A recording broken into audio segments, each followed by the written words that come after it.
This podcast is sponsored by Talkspace. You know when you're really stressed or not feeling so great about your life or about yourself? Talking to someone who understands can really help. But who is that person? How do you find them? Where do you even start? Talkspace. Talkspace makes it easy to get the support you need. With Talkspace, you can go online, answer a few questions about your preferences, and be matched with a therapist. And because you'll meet your therapist online, you don't have to take time off work or arrange childcare. You'll meet on your schedule, wherever you feel most at ease. If you're depressed, stressed, struggling with a relationship, or if you want some counseling for you and your partner, or just need a little extra one-on-one support, Talkspace is here for you. Plus, Talkspace works with most major insurers, and most insured members have a $0 copay. No insurance? No problem. Now get $80 off of your first month with promo code SPACE80 when you go to Talkspace.com. Match with a licensed therapist today at Talkspace.com. Save $80 with code SPACE80 at Talkspace.com.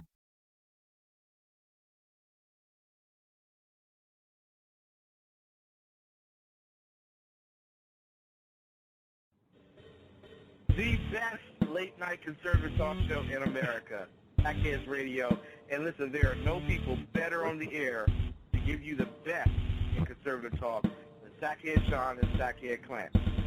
And we're working on immigration papers for a certain other guy who happens to work here too. For those who are tuning in around the world to the best late-night conservative talk, Sackheads Radio. News. News. Radio. News. News. Radio.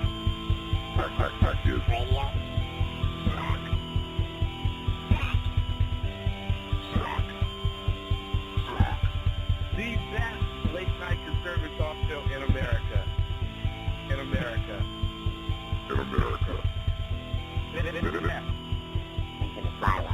And in this web was a large, I'm pretty sure it was the biggest spider I've ever seen.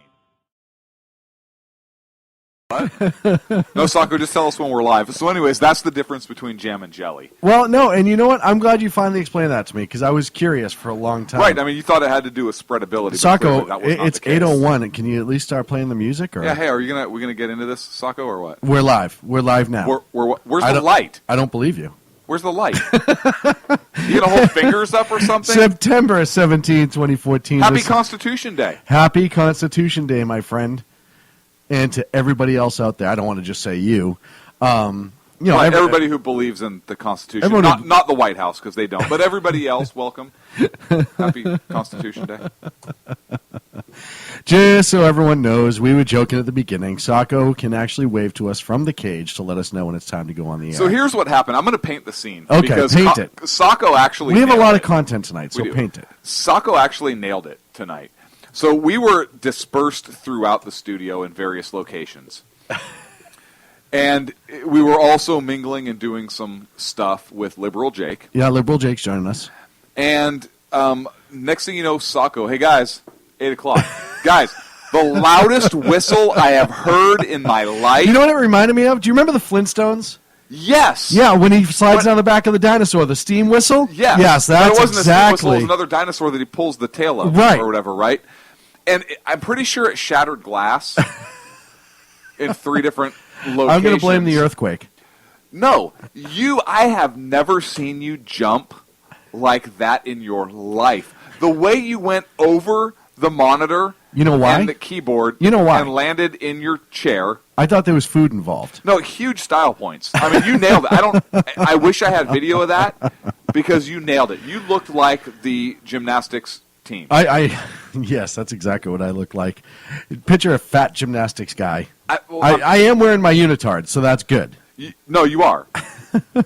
You look like a plum smuggler right now, like you're smuggling plums in your unitard. Oh, thank you all so much for joining us here on the SHR Media Network. Thank you so much to the exceptional one himself, appreciating our show. Love Ken. We love him enough wearing the hats as always. Thank you so much. Check him out at theexceptionalconservative.com. All the other great shows. Thank you to everyone who hung out in the chat room and is on the chat room. You can get us, of course, at shrmedia.com. We also have some shows in there. And check us out on Spreaker and all the other wonderful places that you can find great shows. iHeartRadio. iHeartRadio as well. I know we're everywhere. It's kind of weird. I'm not going to lie. No, it's not weird. Listen, when you're a big deal, Sean, this is kind of what happens. I mean, honestly, right? This is what happens. You break the computer. That's when we're a big deal. Hang on a second. I didn't break the computer. If everyone's been following... It broke itself. If everyone has been following us trying to teach Clint technology for the last 3 years, a little bit at a time, just baby steps. We don't like to do too much. Right. We don't allow him on the information superhighway yet. It's more of the information cul-de-sac. Well, listen, I still use the Dewey Decimal System. I know, and when I'm researching stuff. I know, and you are a hipster when it comes to that. But 5 minutes before we get on the air, as always, I'm trying to get Clint to chat more in the chat room and be more involved with our amazing listeners. They're great listeners. They're I great love listeners, them. but just because I don't talk to them doesn't mean I don't love them. They want more of you in the chat room. I don't want to talk to people. I mean, I don't like talking to anyone. That's why I do this show. Right. So I had it all set up, and I walk away before Sokka was bellowing for us. And I turn around, screeching for us. Yeah. Sound like a damn pterodactyl. Whining. All of a sudden, I turn around, and I chat all set up for you. I turn around, and I get the blue screen of death, essentially, in the computer. And you have that look on your face. Have you ever seen, like, a little kid who's, like, reaching up for on a counter? He doesn't even know what it is. He's just grabbed something, he pulls it down, and it's like a whole pot of flour. And he's just covered in flour, and he's just staring at you like, okay, I did that. No, it's not I did that. It's like, what? What? It's flour. Oh, man. You act like you've never seen flour before. I'm a cake. So now I have to go back and fix it yet again because Junior apparently doesn't get interwebbing. So you put it on the line. Right, exactly. It's the same type of thing. Oh, man. What else is happening? I could complain, but what's the point? Our listeners like to hear it. They revel in your misery. They revel in my misery. No, actually, I have no real complaints this week. I had a good week. Everyone's Red Sox healthy. doing all right? Nope, that sucks, but Patriots did win, so I can deal with that. Okay. It's a trade-off. Yeah, the Niners totally blew it against Chicago. And Oakland is slipping. So... Yeah, no, I know. I'm not... I got the email from somebody asking me to take your shoelaces away when the Niners lost. Pray tell, who would that be? I can't tell you. Mutual friend. Either way, we had to do it. Last of Cogburn? No. Really? Surprisingly enough, not Last of Cogburn. Oh, man. I get a Go Pats out of Ag. I told you Ag was a good guy. I told you that he was dialed. You know, when you were saying... He said Go Pats, and then he said Go Bears. When you were saying he can't see the forest for the tree, and I yelled at you for making a blind joke, because that's just not right. Proof in the pudding right now that he's got taste because he said Go Pat, so we'll deal with that. Yeah, but what he was referring to was a bunch of guys named Pat actually on the field. He meant actual patriots, like the ones who signed the Constitution. Is that what you're trying to tell me? Right, yeah, not the team. Fine. Not with Tom Brady. The guy's the same initials as Teabag, for Christ's sake. I mean, come on. Yeah, which we could get into that a different time. So much to talk about. This podcast is sponsored by Talkspace. You know when you're really stressed or not feeling so great about your life or about yourself? Talking to someone who understands can really help. But who is that person? How do you find them? Where do you even start? Talkspace. Talkspace makes it easy to get the support you need. With Talkspace, you can go online, answer a few questions about your preferences, and be matched with a therapist. And because you'll meet your therapist online, you don't have to take time off work or arrange childcare. You'll meet on your schedule, wherever you feel most at ease. If you're depressed, stressed, struggling with a relationship, or if you want some counseling for you and your partner, or just need a little extra one-on-one support, Talkspace is here for you. Plus, Talkspace works with most major insurers, and most insured members have a $0 copay. No insurance? No problem. Now get $80 off of your first month with promo code SPACE80 when you go to Talkspace.com. Match with a licensed therapist today at Talkspace.com. Save $80 with code SPACE80 at Talkspace.com. If you're a facilities manager at a university, you know students rely on the cafeteria for breakfast, lunch, dinner, and the occasional late-night snack. So when a dishwasher breaks down and dirty plates pile up, the mess hall can turn messy in the blink of an eye. Enter Granger. With over 1 million industrial-grade products and fast delivery, the product you need now is never far away. So you can turn that dishwasher back into a lean, clean washing machine. Call, click Granger.com, or just stop by. Granger, for the ones who get it done. I don't even know. You know what? We're going to start going to a 3-hour show. If there was a team called the Redcoats, yes, and they were in the NFC, I would root for a Redcoats Patriots Super Bowl, and then I would root for the Patriots. Well, and I said this all the time. They do that preseason football, and listen, we can talk about what a disaster the NFL is right now, but preseason football, they always go, the last few years, they've been going to England to play a preseason game. And I think last year they actually played a regular season game over there. Mm-hmm. And I said for a preseason they should do a scrimmage and get a team from England formed and call themselves the Redcoats and have the Patriots do that once a year. How awesome would that be? It would only be awesome if it took because place they would win on the every 4th of time. July. And if they did win on the 4th of July, almost like the Harlem Globetrotters and whoever they play. It's the Washington something. They always Generals. The Washington Generals. The Washington Generals. Yes, pull that out, ladies and gentlemen. What is their record? Have they ever won? I think they're 0 and you know what? $5 billion. Our resident basketball guy has to be Ken. I'm assuming, just because. What? Why do you look at me like that? Because I can't believe how racist you are. Oh, it's not racist. It's just true, Ken. What is the Washington? You should know this. What is the Washington Generals record? I see. Because he's from Washington, D.C., and he should root for them. Oh, you go right to the bad things. You're just like mainstream media. I honestly thought you were being a typical right-wing conservative racist pig. I can't lie. That's me, folks, just as much as I possibly can. Oh, man. Did you know, so there's a new book that I've discovered. I was surprised I didn't know this was out there, but I just picked it up. I have not started reading it yet, but it's the Fall of the Confederacy, written by Robert E. Lee, or Jefferson Davis. Oh, really? Yeah. I honestly did not know that. Yeah. He wrote two books. I want to read them. I've never read them before. I think it'd be an interesting read. Yeah, no, might as well. Hey, listen, stuff like that, history one way or the other. It's always good. It's always good to see the other side, especially. No, it is. Look, and see what their thought process was, why they get into it. Listen, we constantly go into the writings and readings. We've read Mein Kampf from Hitler. Right? We did. I know, it's still weird. It is because that picture. There's a meme out there online that says it's Hitler next to a couch standing there, and it says my comfy chair instead of Mein Kampf, and it makes me laugh every single time. I don't know why. It's so stupid.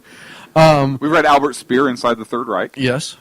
Right? I mean, you have to learn about, firsthand accounts. Absolutely, on one side and the other. It really helps you, and I know a lot of people in this country maybe should read those books a little bit more so they don't get caught up into what they're getting caught up in. You've got that but signed you make copy that same of mistakes. Dreams of My Father. Yeah. Yeah, it was really weird when I asked Ted Cruz to sign it. Right. He couldn't figure out what was going on. And then you sent it back to the president, which was classic. It was classic. I actually had him sign it from Senator Cruz to the president, best wishes. So, I like to mess with him whenever I can. Holger in the chat room, Mein Kampf is German for my girlfriend pees on me. No, it's great, and it's a great movie if you haven't seen it. Also, if you're into that, which is great. Safe search off.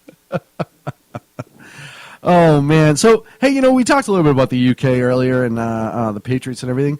They're about to have a pretty big vote and referendum coming up, potentially. Who is? The Scots. Like from Star Trek? No, Scotty. I think they're the dogs. They're the breed. They're the Scotch and toilet making company. Doy. Oh, okay. They make tape. Yeah. And whiskey. Yes. I think, right? I think that's their two main exports. Like tape and whiskey. I don't know. And skirts. So they're going to vote tomorrow as to whether or not they'll secede from Great Britain, the United Kingdom, which will no longer be Great or United, apparently. You know what? I have to take exception with this. And I'm calling England out on something. When we did this, they got all uppity about it. They sent troops, right? They tried to hold us in place. They killed people. And what are they? They're letting them hold a vote. Nobody's getting hung. So they're not launching their missiles. What from you're their saying is program. that Great Britain should be holding them essentially hostage for trying. Listen, they did it to us. Yes. Right? Hello, Goose and Gander. I know. Well, and Kel's in the chat room, they're still pretty much under British rule. I mean, that's what happens when you're complicit. So, the Scots could learn a lot here from what's going on. Wouldn't that be amazing? And just, you flash at how much times have changed. The Brits have to be like, gosh, first the colonies, right?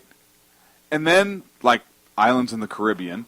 Yes. Can't vacation Wasn't anywhere that now. Then India. Wasn't that a song? Right, Australia. Islands. No, that's Islands in the Stream. Oh, Islands. That's and remember the bubble machine, Vegas, you were dancing, the toga and the diaper. Anyways, that's a different story for another time. In the stream. So, I want to see him sack. I want to see him send some troops over there. Yeah. You know what? Don't just because they're close to you, right? Don't go easy on them. Right. You know what I mean? Let's really nut up over this. You tell them they're not going anywhere and that you're going to occupy. It worked great for Ireland for years. Oh, wait. It's. Oh. And we had an interesting discussion. And, let's just for a minute say that they separated. The Scots separated from England. I have a point. Why is it still called the United Kingdom? That's pretty sexist because they do, in fact, have a queen. Why is it not the United Queendom? I don't know. What? How do you think stuff like this up? Do you just sit at home all day bored? No, it's not my fault. Okay, if we have to call it what it is. If we don't, the left would say we have a war on women because we use the term kingdom, and it's not in fact a kingdom. Oh man. So the United Queen is a club in New York City. I didn't know that. It's also the name of Sacco's all-girl band. Well, guy band. Ken's in the chat room saying that they should only be allowed to use airstrikes in the attack because there should be no boots on the ground, and I can agree with that. We don't want to use boots on the ground for those rowdy Scots. I mean, they can fight. You know what would be the downfall? No. They can drink. Let's flash forward. Go. If the Scots really wanted, say there was a fight to separate the two, and the Scots really wanted to win, all they'd have to do is hold a soccer match. And that would get the Scots fired up enough that they could easily overrun England, right? Have you ever seen the Scottish hooligans are incredible. Well, what I want to know is I want the Scotch and the Irish to fight. Why? And I want because who makes the better whiskey? Well, it's that's totally something different. To fight about. That is a good fight to have. Right? Well, and this brings me to my point. Hey, I'm Ryan Reynolds. Recently, I asked Mint Mobile's legal team if big wireless companies are allowed to raise prices due to inflation. They said yes. And then when I asked if raising prices technically violates those onerous two-year contracts, they said, "What the f*** are you talking about, you insane Hollywood ass?" So to recap, we're cutting the price of Mint Unlimited from $30 a month to just $15 a month. Give it a try at mintmobile.com/switch. $45 upfront payment equivalent to $15 per month. New customers on first 3-month plan only. Taxes and fees extra. Speed slower above 40 gigabytes. See details. Joe Montana here. In my football days, I knew the importance of a strong defense. Now I'm sharing how you can help defend your health against pneumococcal pneumonia and invasive pneumococcal disease. Are you 50 or older like me? The CDC now recommends vaccination against pneumococcal disease. Even if you're healthy, your age puts you at increased risk and over 6 times greater risk of hospitalization with pneumococcal pneumonia than adults under 50.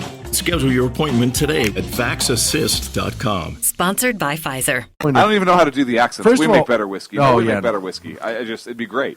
You look at the economics, and let's just.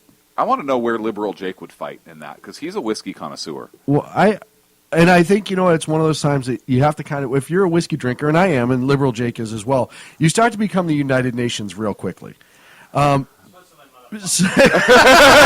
Switzerland, because they both make or bourbon. Isn't bourbon a whiskey? I mean, bourbon is bourbon, but isn't a type of whiskey? Yes. Okay. American.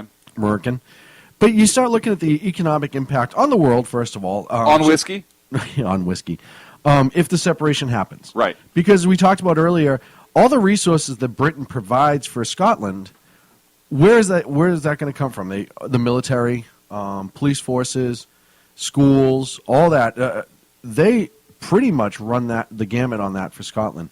Scotland doesn't make a ton of money It's tape and whiskey. How much money can you make It's on tape, tape whiskey, and whiskey? and Right? not hummus.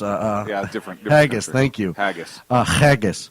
I dated a haggis once. But now, Married her. Jake, I think Jake said this before we went on the air, is it immediately becomes a third world country. It immediately becomes poverty-stricken. It immediately... So what does that do to the world economy, all because they're just a little pissy? Who cares? You know what it does? Here's what it does. You're right on the whole on that thing. I don't know about the world economy, but certainly in that region it's going to have a negative effect on the economy. The banks have already said, yeah, we're out of here. We're not going to stay. We can't stay. What about the impact on NATO? I've read reports where they said it would be negligible because they're not a huge contributor already, and Great Britain's decline. Great Britain's influence has been in decline anyway. However, it would cost Great Britain, £5 billion or whatever, to move their Trident fleet from Scotland out. Another thing it would do for Great Britain, which is interesting, I don't know that it would be a bad thing for the current administration that's in there, it would take, I believe it's 50 seats out of Parliament, because those representatives would no longer be there from Scotland, and those are for the Labour Party, which means the Conservative Party over in England or in Great Britain would hold power for the foreseeable future, because those 50 Labour Party seats would be gone, and how do you make that up again?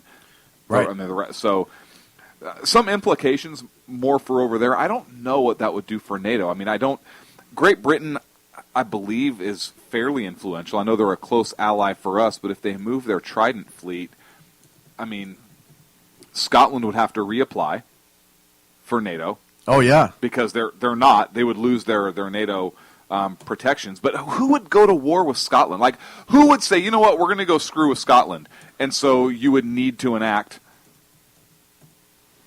you know what I mean? Who's going to go screw with Scotland? That's like... I would love it if all of a sudden, what's the really tiny country over there? England? Luxembourg.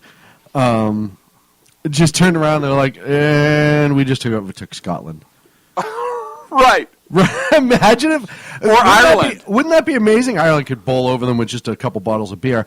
Can you imagine if all of a sudden somebody invaded Scotland, because now they're almost defenseless? What if Putin made a jump? Right? It's not a NATO country at first. It's not even a United Nations country at first. And it would give Putin a place to put his fleet in warm water right next to Great Britain. What if Putin jumped on that?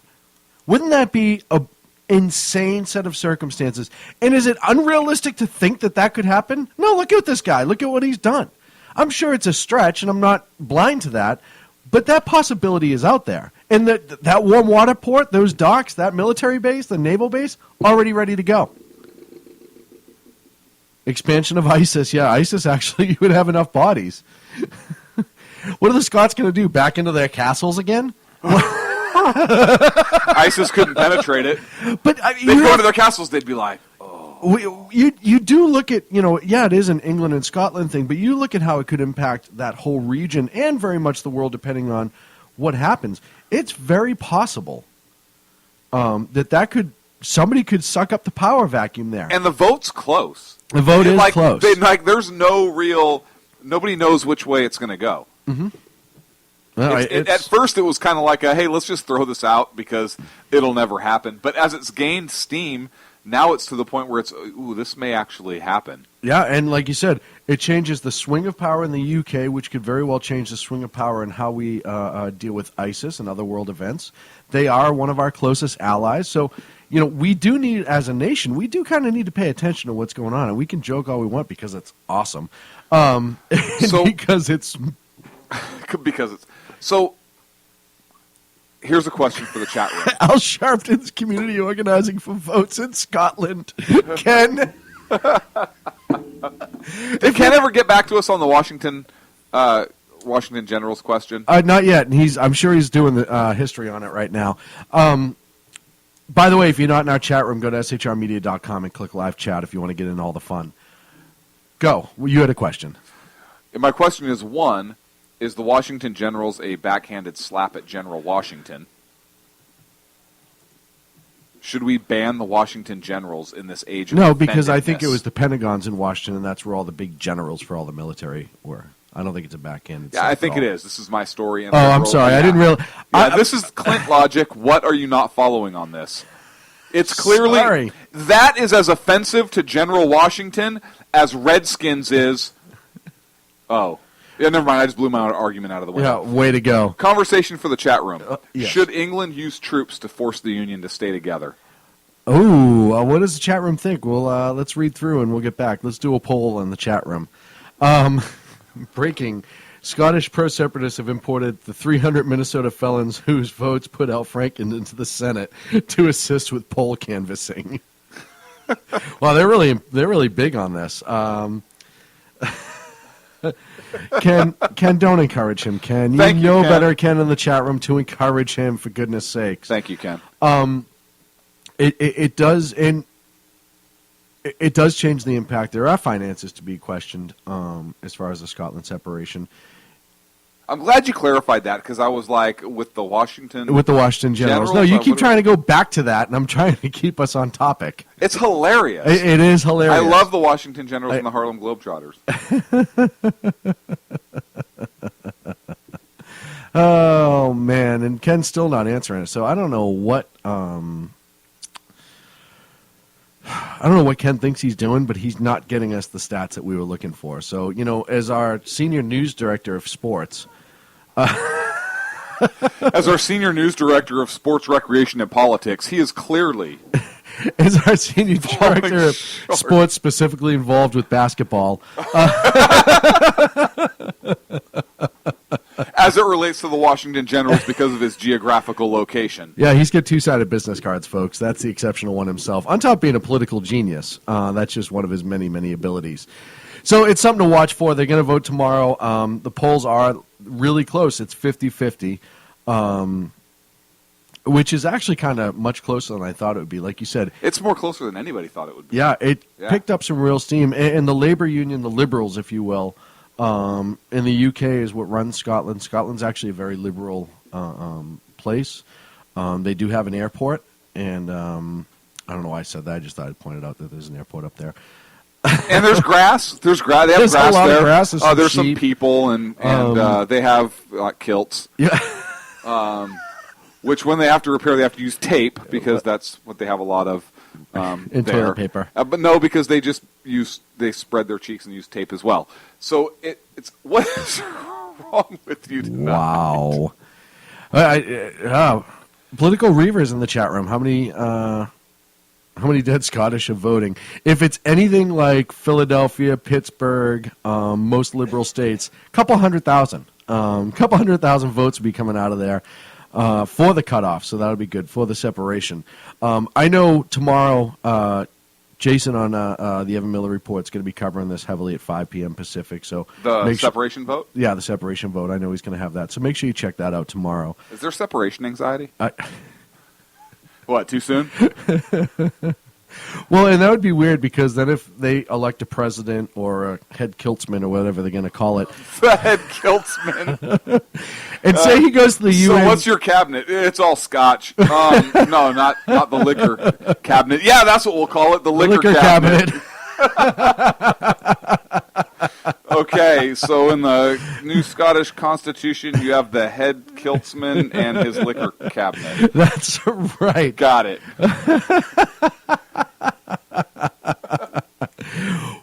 What do you call you, like the head of the military? Oh, that's the minister of drunken fighting.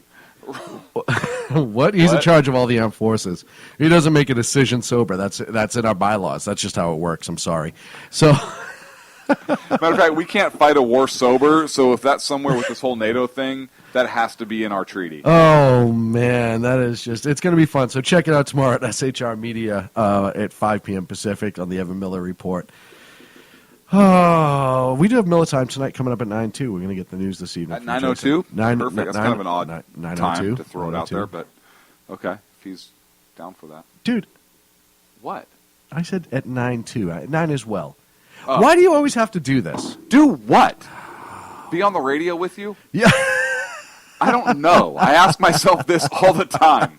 Listen, you talk. I'm going to take a sip of my Anchor summer beer. made in San Francisco. Jake, I just see what he did to us. He's slipping it in. He did. Well, not like that. Wait, You're dirty. stop. Stop. Ken, knock it off. Don't even go there. Everyone just calm down. I have no idea why he needed to go that way, because it was a San Francisco slip-in.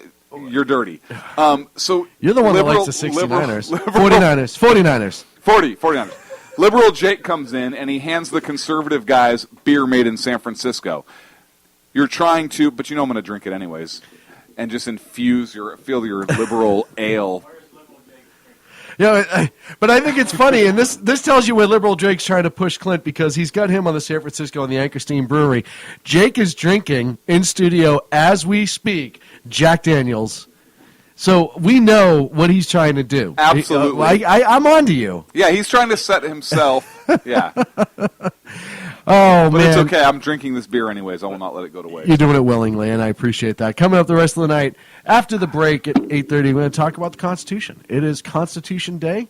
We're going to have a wonderful discussion about the Constitution, some history, right? Yeah, I don't know. I didn't. Oh, yeah, I did write the board. No, yeah, that's what we're going to do. Yeah. We're going to do something like that. Ultra says you're going to watch the foam in San Francisco beer. Top of the hour at 9 o'clock after Miller time. We're going to talk about the Benghazi hearings that were held today. And then we'll probably wrap up with some ISIS. Really, you put ISIL up there? Well, yeah. Okay, Mr. President. You can call me that after the election. 2015, Clint. And then wrap up. Okay, Okay, right now, because we have a couple minutes before break and Sacco's not yelling at us. Matchup this week, who do you put? Go. Matchup this week, I'm going to keep it within the White House. Okay, go. Dempsey versus Obama. Really? And I'll tell you why go. At 9:30. Okay. I'm going to go Gowdy Cummings. Oh. All right. Will you tell me why at 9 o'clock? No, just because I think they'd be fun to watch. Folks, we're going to take a quick break. We'll be back in 3.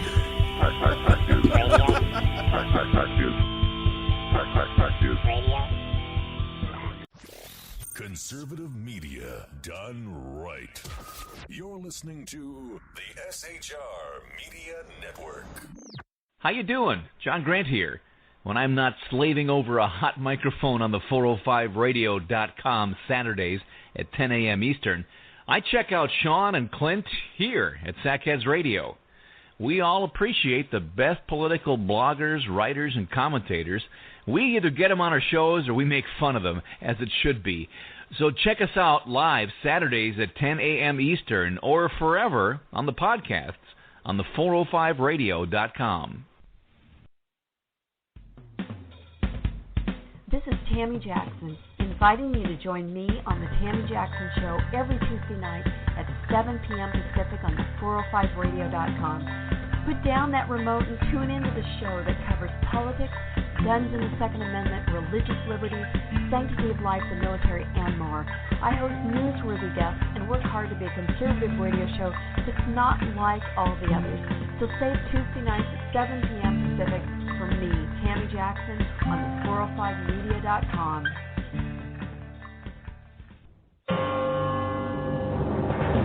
Hello, I'm Paul, a student at Hillsdale College. Here is my professor, Dr. Larry Arnn, on the separation of church and state. America's founders believed in the separation of church and state, in that the country was not to have an official religion or an official sect. But that did not mean that government was to be hostile to religion, or even indifferent to religion, as many today argue.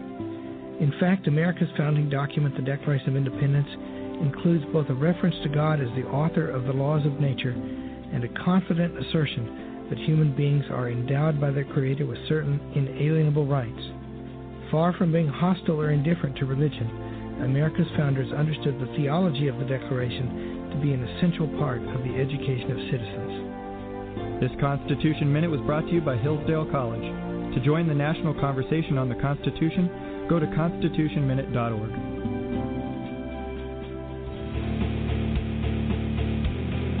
Hi, this is Rooster from Outcry Radio. Catch me here on Blog Talk Radio every Saturday night at 11 p.m. Eastern Standard Time, or follow my blog. Now, back to the Sackheads. Conservative media done right. You're listening to the SHR Media Network. His radio.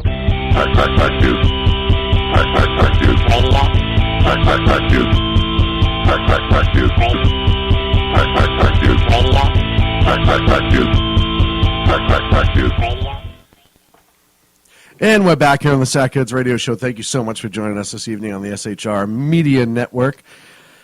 Oh, boy. So today is the birthday, if you will, of our Constitution, the document that keeps us free, the document that is often ignored by some on the left. And some on the right as well. And some on the right. The document that is supposed to safeguard our liberties and chain the government. Yes, restrain them. Being excessive. So September 17th, 1787, the delegates of the Constitutional Convention, they met for the last time in order to sign the Constitution that they created prior to sending it out for ratification of the various states. This is a national day. There's supposed to be a Constitution Week, which was passed by Congress in the 50s. That doesn't happen. No. Have you? How much have you heard? And I've been paying attention today. How much have you heard today about Constitution Day? Nothing.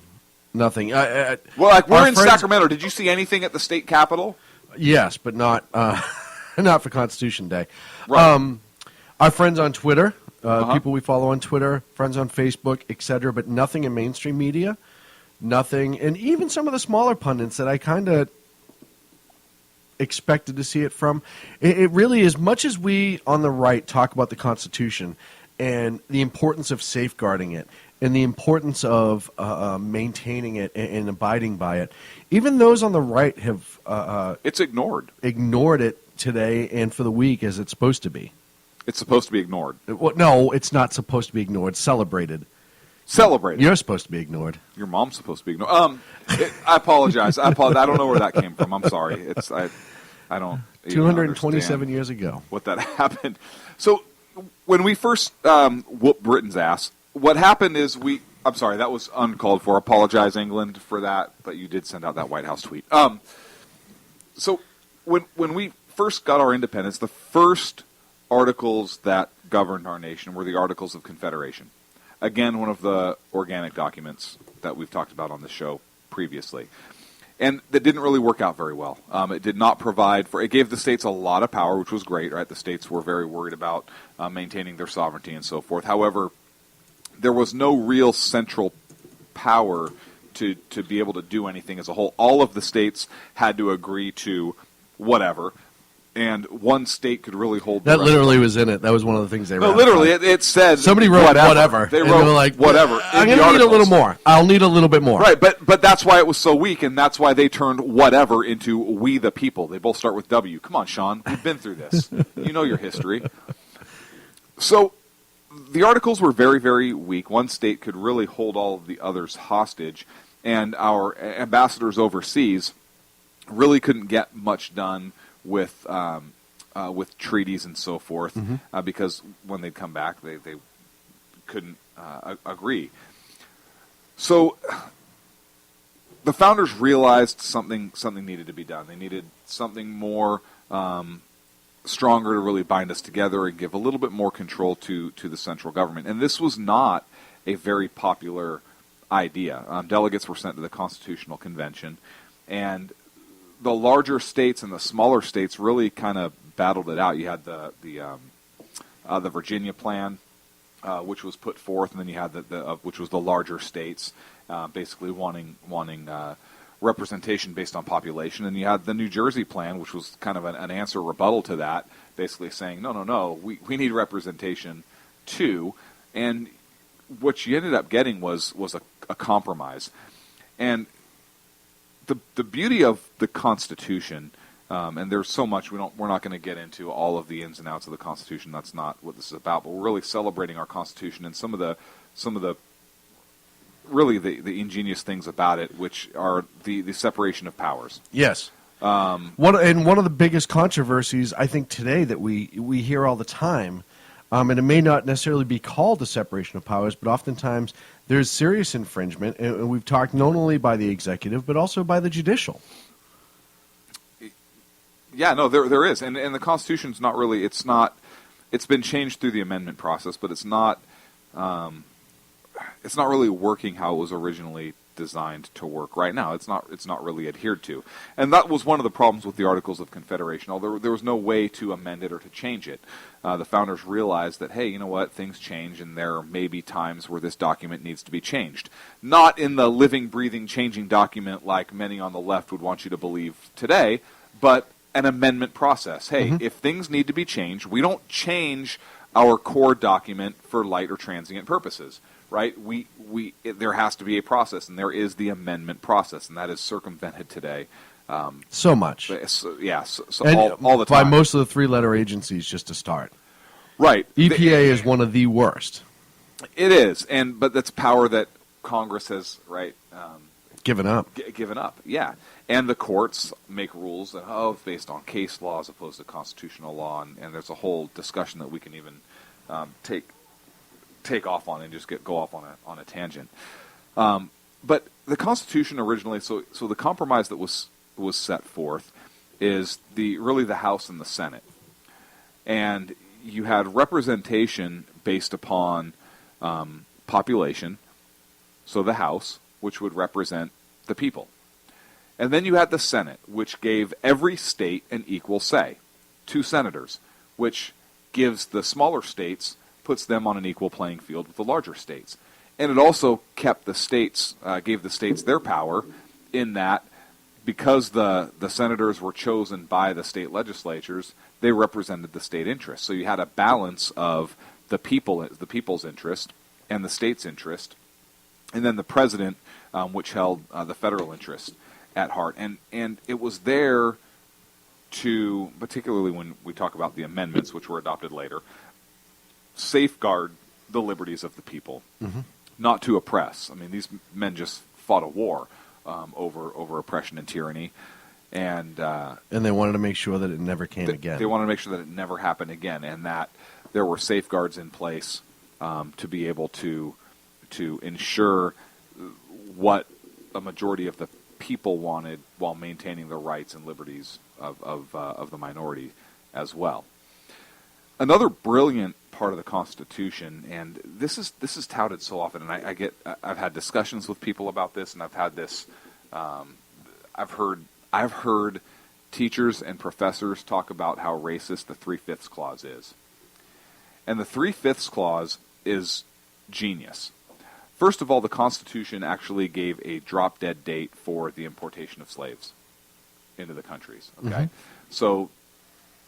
Big argument, right? I know my niece actually got in school. Well, the founders were a bunch of racist rich white guys, which we know wasn't the truth. Were some of them racist? Well, sure, of course. Were some of them rich? Of course. Yeah, some of them were. Some were dirt poor. Samuel Adams, dirt poor. His town had to actually buy a suit for him so he could go be a representative. Makes great beer, though. Oh, the best, right? Wasn't it actually his father? Anyway. I'm drinking Anchor Steam from San Francisco right now. Thanks, Jake. But the 3/5 clause. So the southern states wanted to count the slaves as people for purposes of census, which would have given them more pro-slavery representatives. The northern states did not want them counted for purposes of census because it would lessen the amount of pro-slavery representatives. And at the time, you got to understand, at the time, there was huge debate about slavery. Many of the founders were soul-searching. They realized the irony in the fact that they were talking about life and liberty and freedoms, and meanwhile, slavery was legal. It was a discussion point, and many opposed slavery. There were obviously many that did not, but all of the founders were certainly not racist by any stretch of the imagination. And it seeped its way into our Constitution, including the drop-dead date for the importation of slaves. But the argument from the North was, hey, you can't count slaves as people for purposes of census if you consider them property. Right. Because if you're not going to provide them full rights and laws as people, then you can't turn around and count them. So if they're people, then they are entitled to all of the rights and liberties that we're talking about, including freedom. But so therefore you cannot own them, so therefore you're losing. But if they're property, Well, then why can't I count my chair for purposes of census? Because that is the same thing. In your eyes, it's property. So that's the discussion. Now, both sides understood the importance of getting a constitution ratified. So a compromise was reached. And that's the 3/5 clause. Mm-hmm. And that's not, again, to say that Africans were worth 3/5 of a person because they weren't a full person, like some teach and they spew today. But well, that's what they try to get people. Right. It was only for purposes of census, and that was to keep the number of pro-slavery delegates or representatives down, but also provide that balance. Also provide for that. Hey, you're saying they're not a full people. We're saying they are. So 3/5 for census only, and we're just going to table the whole discussion on slavery for a later time because we have to get this passed for the good of the country. Right. It really we opened need to the start gateway. moving. It was the first civil rights movement in our country. And it was the first recognition all the way around that, hey, this isn't right. Official. Right. The first official.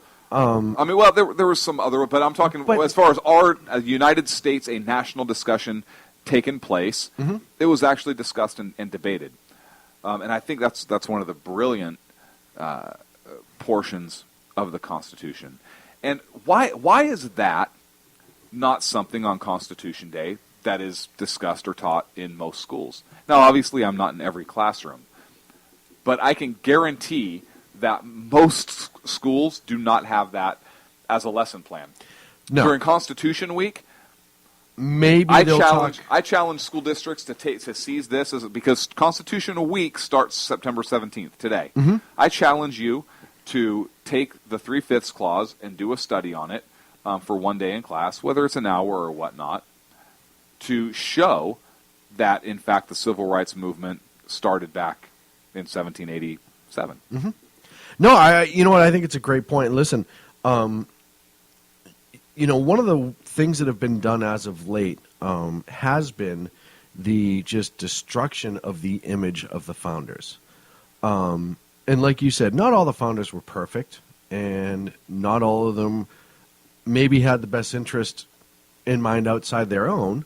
And I'm not going to say that every single one of them that signed that document was an angel. However, the vast majority of signers, the vast majority of people who were pushing the Constitution and getting it going were doing it for freedom, for liberty.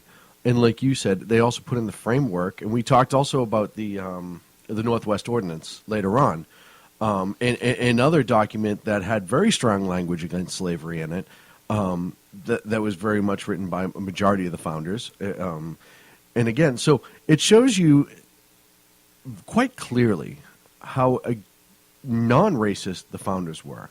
A lot of them. Yeah, and some of them were. Again, it's just what it is. Or they were slaveholders. Yeah. Again, not saying slavery's right, but they were. George Washington was a slaveholder, freed his slaves on his deathbed. Martha commuted that. Mm-hmm. Right? Thanks, Martha. You're supposed to listen to your man. Thanks, Martha. But he owned slaves as an economic decision. By all accounts I've read, he treated his slaves well. I'm not justifying it. It's not right. You don't own another human being. Everyone knows that it certainly was a discussion he had even amongst his papers and some of his memoirs. Everyone knows how the name Jefferson, how he treated his slaves. He literally loved some of them, quite literally. So that's a rumor that has never been proven. George and Wheezy, there's my proof. So, but it was also a practice at the time, right, wrong, or indifferent, and very much a view of the South.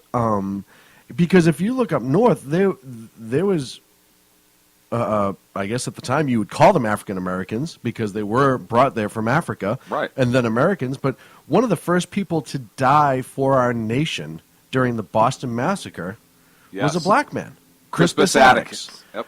He was one of the first people to die for our nation. He was very involved in the revolution. He was a messenger runner. He did a lot of things to get it going, hiding from the British and moving things along.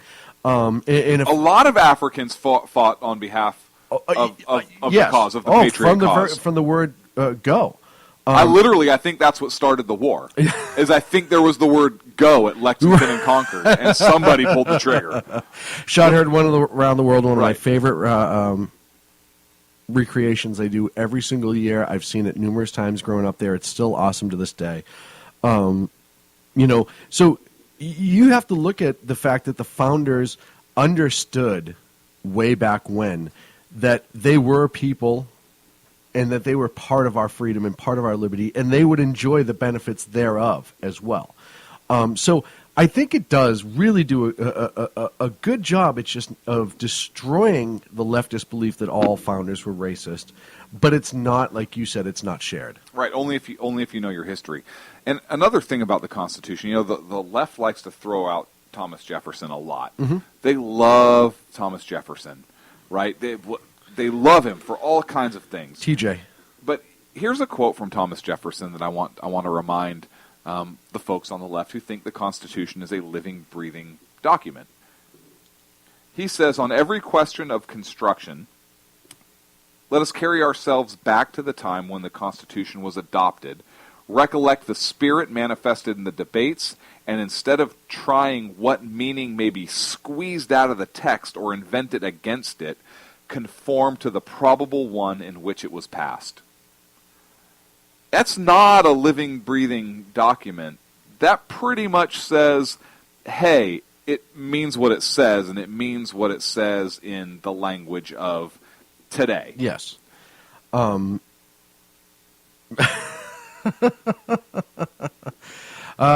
in the chat room, glad he joined us this evening. Talked about the first slave owner being Anthony Johnson, who was a black man. That's and he linked it there in the chat room. Guys, if you're not in the chat room, you miss out on all this fun. Why is Anthony such a racist? Oh, man. So we also look at some of the other amazing things that the world really hadn't seen when the Constitution was written. And we could start getting into the Bill of Rights and all that stuff. But just the language that it was written in. And I always think of the preamble of being such a powerful, moving statement. And it really sums up the spirit of the Constitution. And I know that's what it's designed to do. But if you sit and you read through the whole preamble, it really shows you the mindset of the people that were writing it. A more perfect union. They were so smart. Yeah. No, I'm listening. You're looking at me like I'm out. I thought you were going to jump in. Nope. They were so smart. They know there's no such thing as perfection. And I know that we try constantly in this country to move towards this utopian perfection state. We don't, but those on the left argue that it can be achieved. They knew there was no... Listen, man's fallible, whether you are religious or not religious. We are going to make mistakes until we are wiped off this planet, essentially. And they knew that and understood that. So the goal was to make it as close to perfect as mankind possibly can be. And I think that's one of the things to me that always sticks out, because it really understood, hey, we could be damn close to perfect as a nation. Do you want to do an exercise? Do you want to read the preamble and then opine on it from the standpoint of a liberal and then from the standpoint of a traditionalist or conservative? We can try. Okay, which one do you want, the liberal or the conservative? I'll take the liberal. Really? Because I don't. You usually take this role, and I don't get to do it very often. Okay. But I grew up around a lot of them in Massachusetts, so I should have some sort of say. Okay, I'll read it, and as I read it, I'll pause and wait for your reaction as a liberal. Ready? We the people. Racist. Okay. What do you mean, we people? Right. Right. We the people, meaning the collective. Right. Okay. Right? No, I think we the people meaning the whites are in charge. Okay. All right. That's what they meant back then. All right. Of the United States. Right. And so that means we don't care about the rest of the world. We only care about us because we're just pretentious and we're so far above. In order, capital O, to form a more perfect union. Right. And by that, they mean utopian state in which everybody gets everything for free. Establish justice. Justice, social justice means exactly what it sounds like. Social justice. Right. Ensure domestic tranquility. Means by domestic tranquility means everyone has free services all the time, and Right. they're constantly, everything's fine. You don't ever have to work for anything. Provide for the common defense and promote the general welfare. Common defense against the common cold. Okay. And welfare meaning welfare state, which is perfect. Okay, see, I thought like general welfare, meaning the generals got welfare only because... No, they're saying that Okay. everyone should be on federal welfare. And secure the blessings of liberty to ourselves and our It posterity. has the word blessing in it, so that's God, so that whole thing can be stricken from the record. Okay. Do ordain and establish this Constitution. Ordain, same type of thing. Keep going. Okay, for the United States. So maybe, and secure the thoughts or good wishes of liberty. Yeah, no, nobody controls our minds. We are the left. We have mind-expanding drugs for a reason. Okay. Yeah, no, nailed it.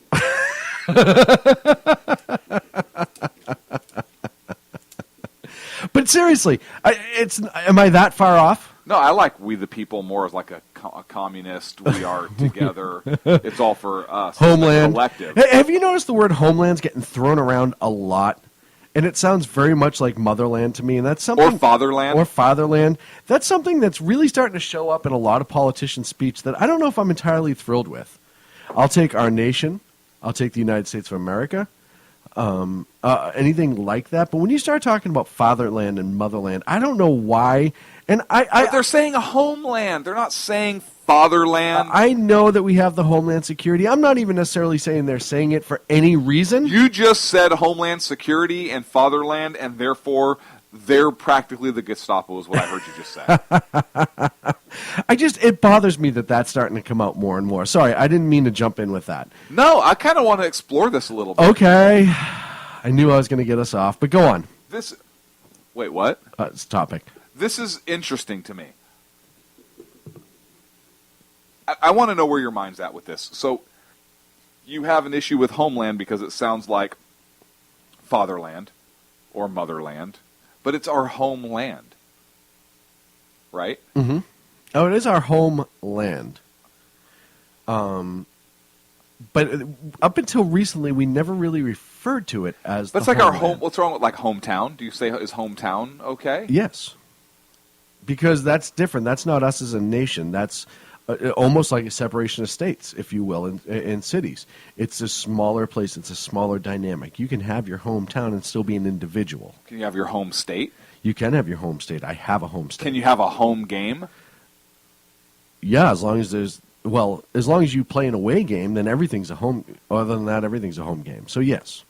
So what's the problem with homeland? I just don't like it. Do you like homeboys? No. Okay, so there is some. I do like Homie the Clown. Right. That I liked Homie. No, dude, I just made it. Nobody? No, Ken. No, I got you. Ken got it. I got. Yeah, in living color, of course, Ken would get it. Wait, I don't. I'm sorry, Ken.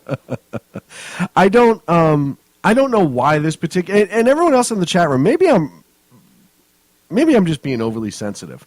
And I've heard it from the left and right. I'm not saying it's just the president or it's just Harry Reid or anything like that.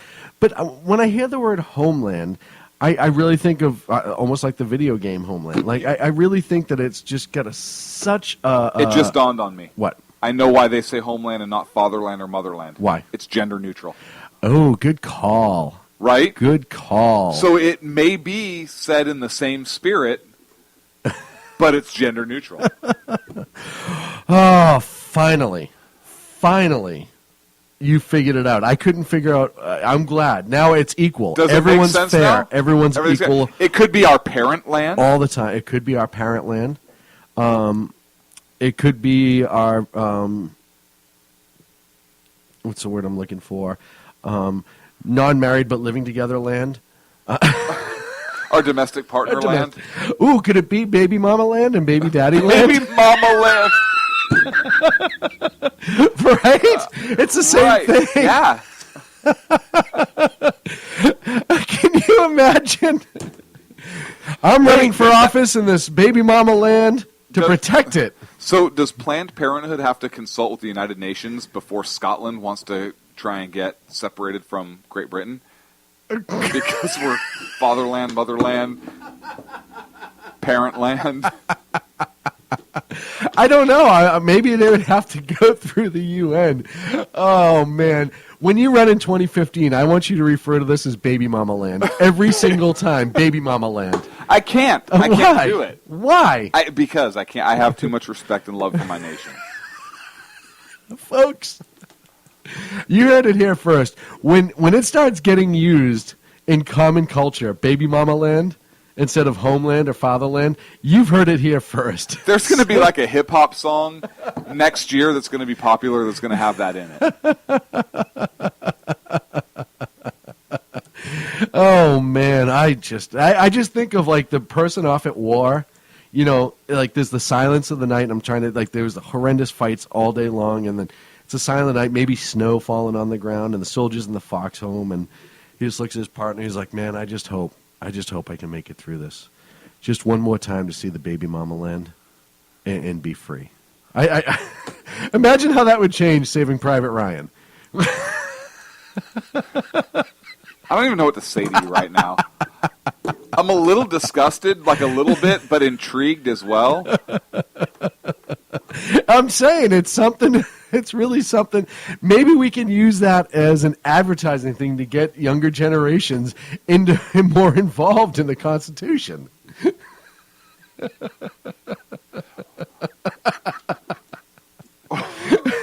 Dude, why would it's not often I leave you speechless. I'm just. So Ken, I don't know how Ken nailed it. Maybe just from the way you talk. You did in fact try that welfare weed from Berkeley. I did not. I'm just thinking outside the box. I'm just trying to beat the liberals at their game. That's all I'm trying to do here at the Sackheads Radio Show. You have turned Constitution Day into a mockery. I will have you know, sir. Well, fortunately, my speech is protected by that amazing document. No. It is protected by the First Amendment to this amazing document. But the Constitution actually gives the amendments. But that's not what was signed on this day. Oh, fine. If you really, really, really want to get technical. Someone in the chat room asked, shaving what? And I didn't get it until Reaver cleared that up, and it had to do with my Private Ryan statement earlier. So now I definitely have it figured out. But why don't we do this? Because you were shaking your head at me. I am so happy because normally I shake my head at you all and the stare time at you in silence. Yeah. And to finally get this to go my way, to sink down to your level to win, it gives me hope that 2016, maybe the Conservatives can take it back. Beat them at their own game. Folks, we are up against a break. And when we come back, we're gonna go from this joyful event. Way to make a mockery out of a great national holiday that nobody takes seriously anyways. I wasn't making a mockery. You made a mockery. Oh, no. Trey Gowdy would just be ashamed of you right now. Back in 3 here on the Sackheads Radio Seriously, Show. and the picture of the llama. What's with the llama? Where do you even get that from? Conservative media done right. You're listening to the SHR Media Network. How you doing? John Grant here. When I'm not slaving over a hot microphone on the 405radio.com Saturdays at 10 a.m. Eastern, I check out Sean and Clint here at Sackheads Radio. We all appreciate the best political bloggers, writers, and commentators.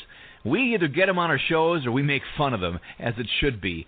So check us out live Saturdays at 10 a.m. Eastern or forever on the podcasts on the 405radio.com. This is Tammy Jackson, inviting you to join me on the Tammy Jackson Show every Tuesday night at 7 p.m. Pacific on the 405radio.com. Put down that remote and tune into the show that covers politics, guns and the Second Amendment, religious liberties, sanctity of life, the military, and more. I host newsworthy guests and work hard to be a conservative radio show that's not like all the others. So save Tuesday nights at 7 p.m. Pacific for me, Tammy Jackson, on the 405media.com.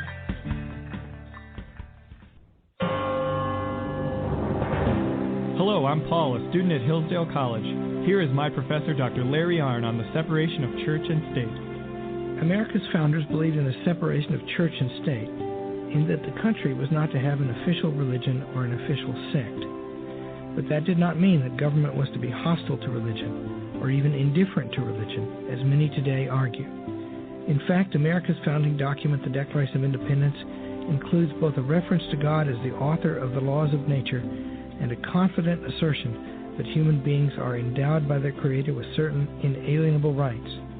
Far from being hostile or indifferent to religion, America's founders understood the theology of the Declaration to be an essential part of the education of citizens. This Constitution Minute was brought to you by Hillsdale College.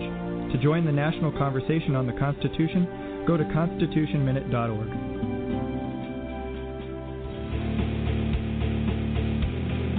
Hi, this is Rooster from Outcry Radio. Catch me here on Blog Talk Radio every Saturday night at 11 p.m. Eastern Standard Time, or follow my blog. Now, back to the Sackheads. Conservative media done right. You're listening to the SHR Media Network. Here's radio.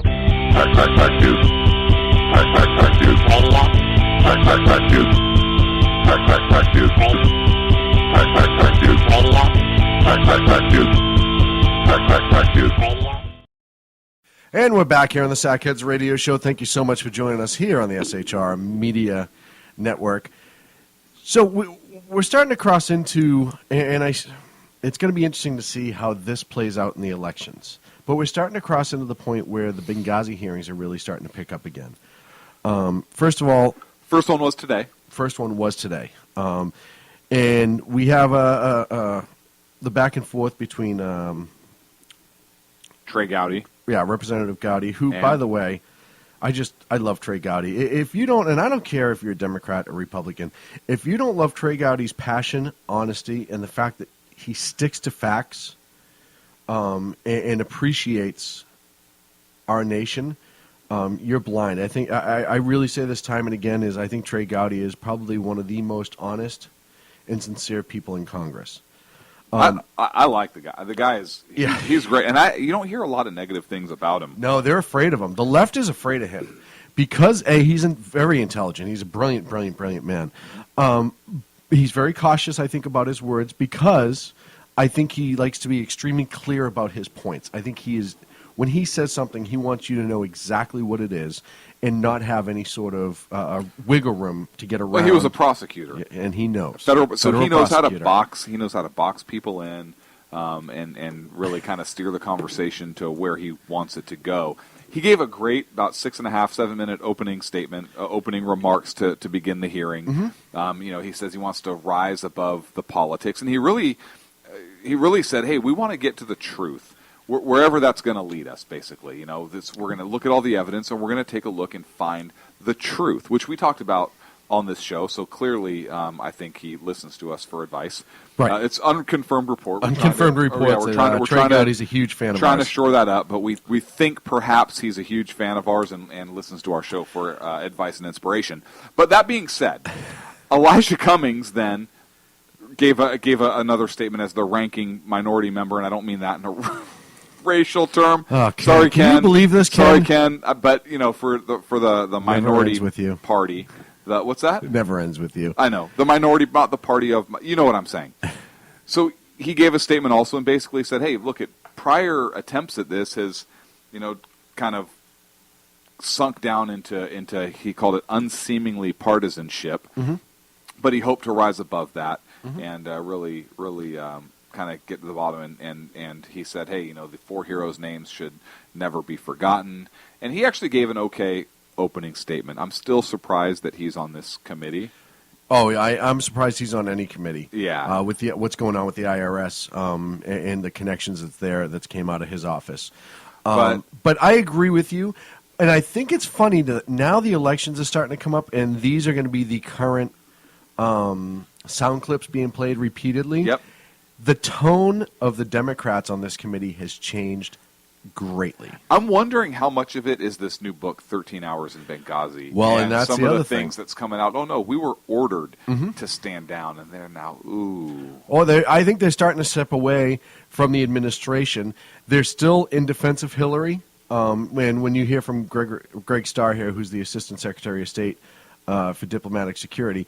In a few minutes, you can really hear him trying to protect her.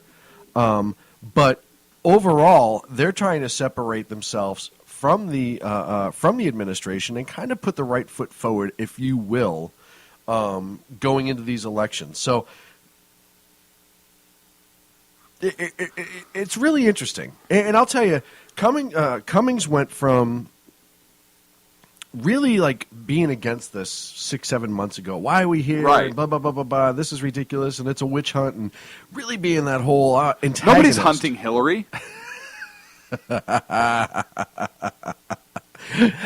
I could make so many jokes. Sorry, by the way, side note, and I don't mean to digress, but I'm watching the chat room. Uh-huh. Is it wrong? It probably is. If I have to ask, is it wrong? It probably is. Is it wrong that I'm waiting for Ag to make a comment like I see what you guys are talking about? No, not wrong at all. Okay. As a matter of fact, I bet you Ag laughed at that. Insensitive or funny? Is this going to be a new segment? It's funny. Okay. So why don't we start playing the clip, and you can see this back and forth with Greg Starr. Just pay attention to the answers that he's giving, the very, very direct questions by Trey Gowdy. And even that first question that they get into, he tries to be funny and kind of undermine a little bit. Egg saw what we did there. I love the chat room for this. No, he didn't. I love the chat room for this. No, he didn't. But watch how he tries to almost undermine who Trey Gowdy is in the first one, gets slammed, and then kind of gets caught into it. Sacco, can you play that clip for us, please, and then be prepared to pause? Because we're going to talk it.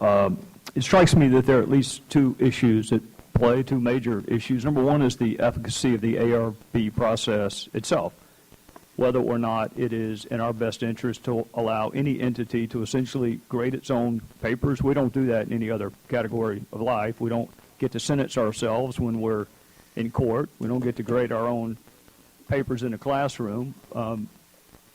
The other aspect of the efficacy of the ARB is who they interviewed and who they didn't interview, whether or not they have to accept recommendations or don't have to accept recommendations. That's a separate issue to me, is whether or not the ARB process works, whether or not it has shortcomings. The second issue is, let's assume arguendo that the ARB process works. Let's just make that assumption for the sake of argument. Is anyone following the recommendations of the ARB? So, Mr. Secretary, I want to read something to you. We are disturbed at the inadequacy of resources to provide security against terrorist attacks. We are disturbed at the relative low priority accorded security concerns, and we praise the ambassador for seeking security enhancements long before the attack. Do you know what that comes from, Mr. Secretary? What I just read? I believe it's part of the Accountability Review Board report. From 1999.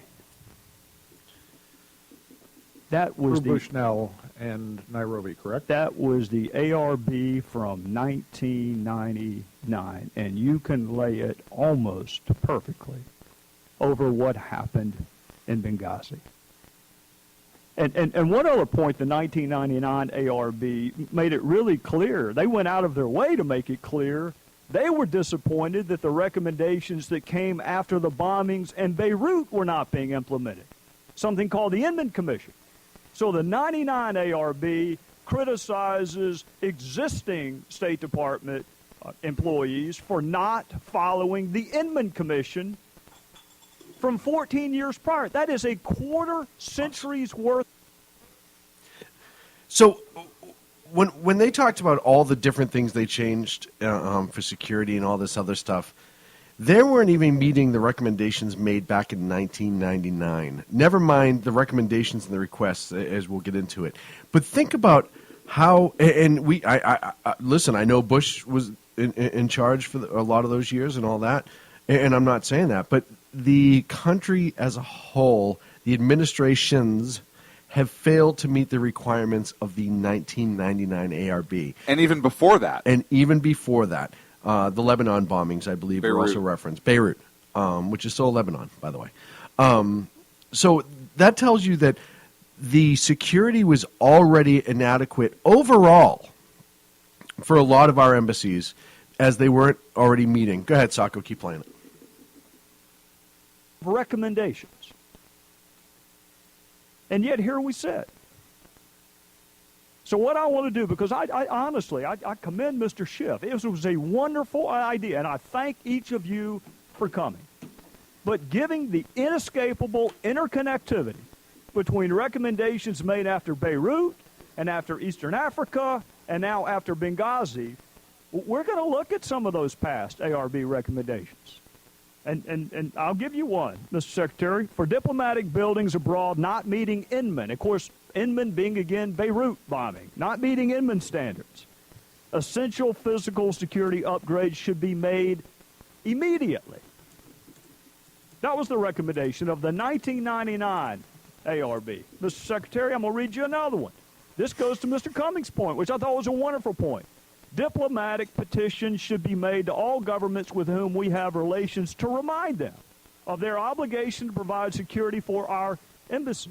Who in Libya were we to call? Who? Mr. Cummings' point is a wonderful point. It was so good the 1999 ARB made the recommendation. Make sure the host country is aware of its obligations. Who did we call in Libya?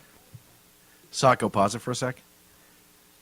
So, does everybody know what the Inman report is? First of all, and I know you do because we talked about this in show prep. But the Inman report was put out after the April 1983 embassy bombings in Beirut, Lebanon. You said Lebanon, I said Beirut, meaning a little more specific because I'm awesome. So,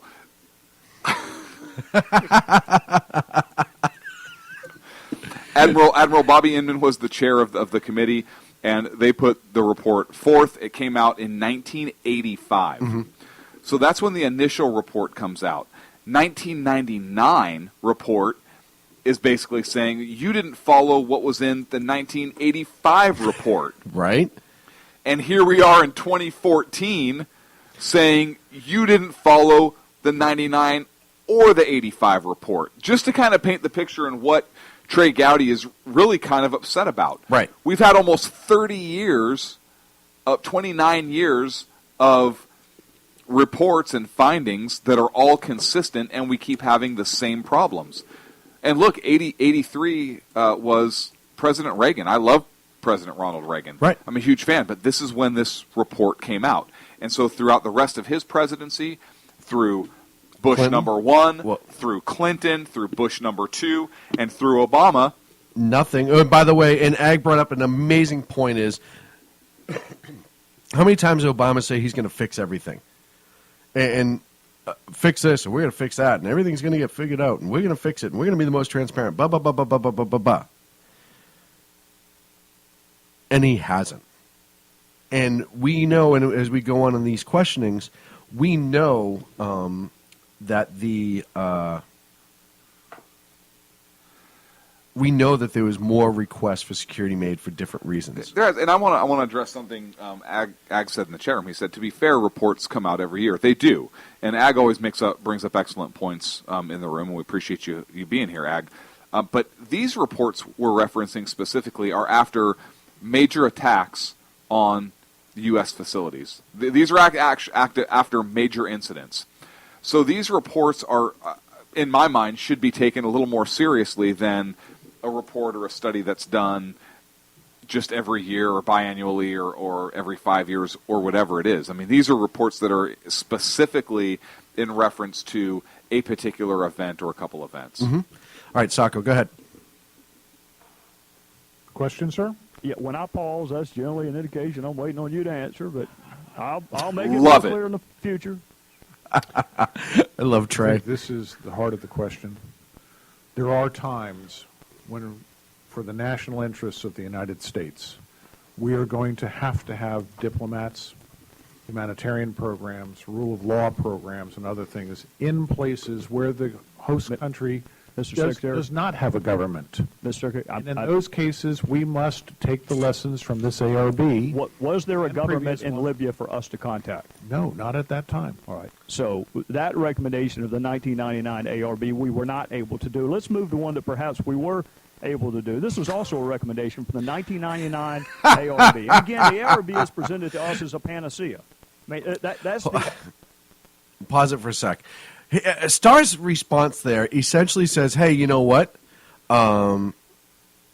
Yeah, they knew it was dangerous, and they pretty much knew when they were in a really bad spot, and there's not much we're going to be able to do from. There was no host country to respond.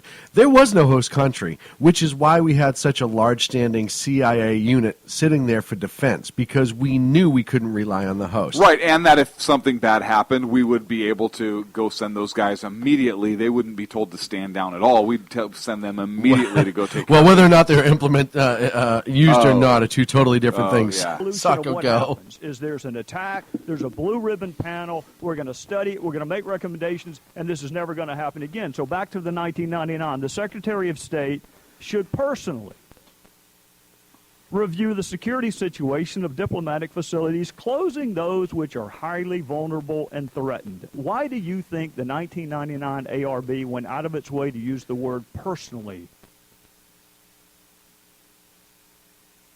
Now, personally, and listen to exactly how Trey asked the question. I call him Trey because he's a fan of the show. And a friend of ours. If he were to ever meet us, he would love us. He said, why does the Secretary of State essentially, why should they be personally involved with the security? Why? Because just like the president liked to say, the buck stops there. They are the boss. They are in charge. Will you stop putting words in the man's mouth and let him answer? Go.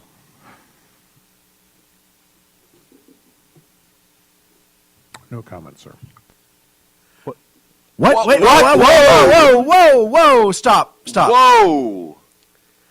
Stop. How do you no comment that? Well, hang on, because Trey Gowdy is a member of the press, and... Oh, no, he's not a member of the press. Oh, because there's a news report, and a reporter must have asked that. No. This is a member of Congress during a special committee and an investigation and a hearing asking a bureaucrat I know what it was. by the government. I know what it was. Maybe he thought Trey Gowdy was going to make some snide comment because Trey Gowdy does that so often, and he said, hey, no comment. Like, no comment needed. I'll answer the question. Was that? No. He just downright tried to ignore it. Oh, yeah, I don't know then. I got nothing. Go. Can we play that part again? That's no a comment? recommendation. Can you back it up 8 seconds, Sacco? ARB. This 1999 ARB went out of its way to use the word personally.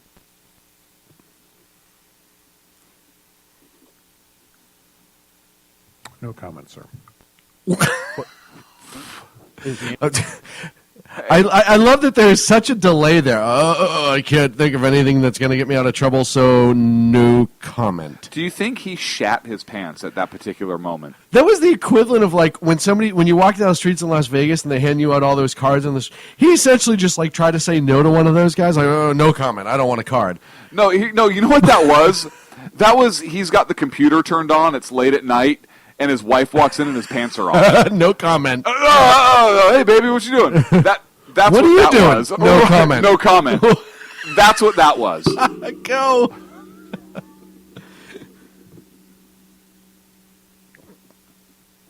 No comment, sir. What? Is the answer privileged? I mean, that's a recommendation from the 1999 ARB. The Secretary of State should personally review. And I'm asking you with all due respect, we're not going to get to the word review. We got to get past the word that modifies review personally. Why did they think it was important that the Secretary of State himself or herself personally review? I think ultimately the Secretary, who bears the responsibility for the security, has to be brought the information that is necessary for him to make decisions. Right. That is my job. Okay. I have gone to the Secretary of State on different occasions, and we have talked specifically about the security of different places. Tripoli was one of them in particular since I have been back. But we have also looked at Sana'a. We've talked about Kabul. We talked about the other locations as well. Where I have concerns about the safety and security of our personnel, and if I believe that we are not doing the things that we need to do, then it is my responsibility to bring it to the Secretary. And I appreciate that, Mr. Secretary. Was it done? Stop. He never answered the question. Exactly. And he also immediately made himself the political fall guy. Yes. It's my job to bring it. If something happens right now, and he wasn't in charge during Benghazi, he wasn't the head of security, but he essentially was putting it on his position. If this happens, it's my job to bring it to them. No. The ARB specifically cited that the secretary is personally responsible for the review. Not you bring it to them. Shall personally review it. Shall personally review. Not review it when it's brought to them. Right. Or if something may happen. Right. Shall personally review. In other words, you look at all the embassies that are in high-risk areas and you personally review the security needs of those specific embassies. Go, Sacco. For the 10th of 2012. Was it done prior to Benghazi? Because this recommendation has existed for more than 10 years. I was not here at that time. I'm sorry. I cannot tell you. Well, your answer mirrors what the 1999 ARB further said, which is, first and foremost, the Secretary of State should take a personal and active role in carrying out the responsibility of ensuring the security of U.S. diplomatic personnel. Is that being done now, and was it being done prior to your tenure? In the time that I was here previously, and I have served under multiple Secretaries of State, I have heard every secretary talk about the importance of security. Okay. I have heard every secretary state to the personnel of the department that security is their function. Their personal security has to be their function. That goes from Madeleine Albright, that goes through Secretary Clinton, Secretary Rice, and with Secretary Kerry, who has also made those statements and has made statements that the safety and security of our personnel is absolutely one of our highest priorities. And I appreciate that, Mr. Secretary. But again, I think words have consequences and they have meaning, and most people use words intentionally. And the 1999 ARB intentionally used the words personally and active. That, to me, does not mean talking about something. A personal review is not simply talking about it. Is the personal review ongoing? Is that ARB recommendation still accepted, I guess is my question. Does the State Department still accept these recommendations from the 1999 ARB, and is it being done? Yes. I think the best and clearest example that I can give you today is a new process that we put into place, the VPVP process, the Vital Presence Validation process, where we, again, look at what are our vital national interests and why should we be in these high-threat, highest locations. We put this process up, and it goes all the way to the Secretary. All right, and that is a great point, which leads very nicely into the next point I was going to make or ask you about. What is it about that recommendation that is so talismanic that it couldn't have been made prior to the attack in Benghazi? I think the Department of State has practiced risk management from the day that with the risk management being, we're going to weigh the risk of being somewhere with the benefits of being somewhere. We know the risk of being in Benghazi. Can you tell us what our policy was in Libya that overcame those risks? In other words, why were we there? These questions, I think, have been fundamental to the department for over 30 years. It is the reason why in many places we have evacuated, or we have shut down operations, or we've taken our families out, or we've gone down to a... You're telling me that all the evacuations that he's speaking of, and there's been shutdowns, evacuations, and everything, and Benghazi wasn't high on that list? Well, no, it had already been attacked. Oh, before. Oh. I mean, you want to talk about, and all the pre-attacks, we've talked about this in shows in the past, all the dry runs that have happened, attacks on the Red Cross, the embassy in the area, and we still had people, that policy that we were chasing there was so important that risk was still there. You can't tell me that was the case. Go, Sacco. Personnel only, or we've asked for Marines to come in and support us while we're there. Right, and my point being, Mr. Secretary, none of that was done in Benghazi. So we know the risk in Benghazi. My colleagues and you and others have done a wonderful job of highlighting some of the tripwires, I think is the diplomatic term. What policy were we pursuing in Libya that was so great that it overcame all of the tripwires and all of the risk? Not being here at the time, sir, I cannot answer that question for you. I do believe, personally, from my time at the United Nations, that many of us understood that if we lost the eastern half of Libya, that if we lost the confidence of the people after the revolution in Libya, that we were going to pay a terrible price. And I don't want to put words into Chris Stevens' mouths. I think he was an immensely talented diplomat, and I was not here at that time. But I think it was clear in Chris's mind why he needed to go to Benghazi and what he was trying to accomplish. I think today we have more formalized processes to make sure that those decisions are documented. The VP process makes us go through a process that I don't think was there prior to Benghazi. I think the results of the Accountability Review Board and the Best Practices Panel and the recommendations that we've accepted ensure that as we go forward, we've got a clearer, more precise, more mandated process for risk management.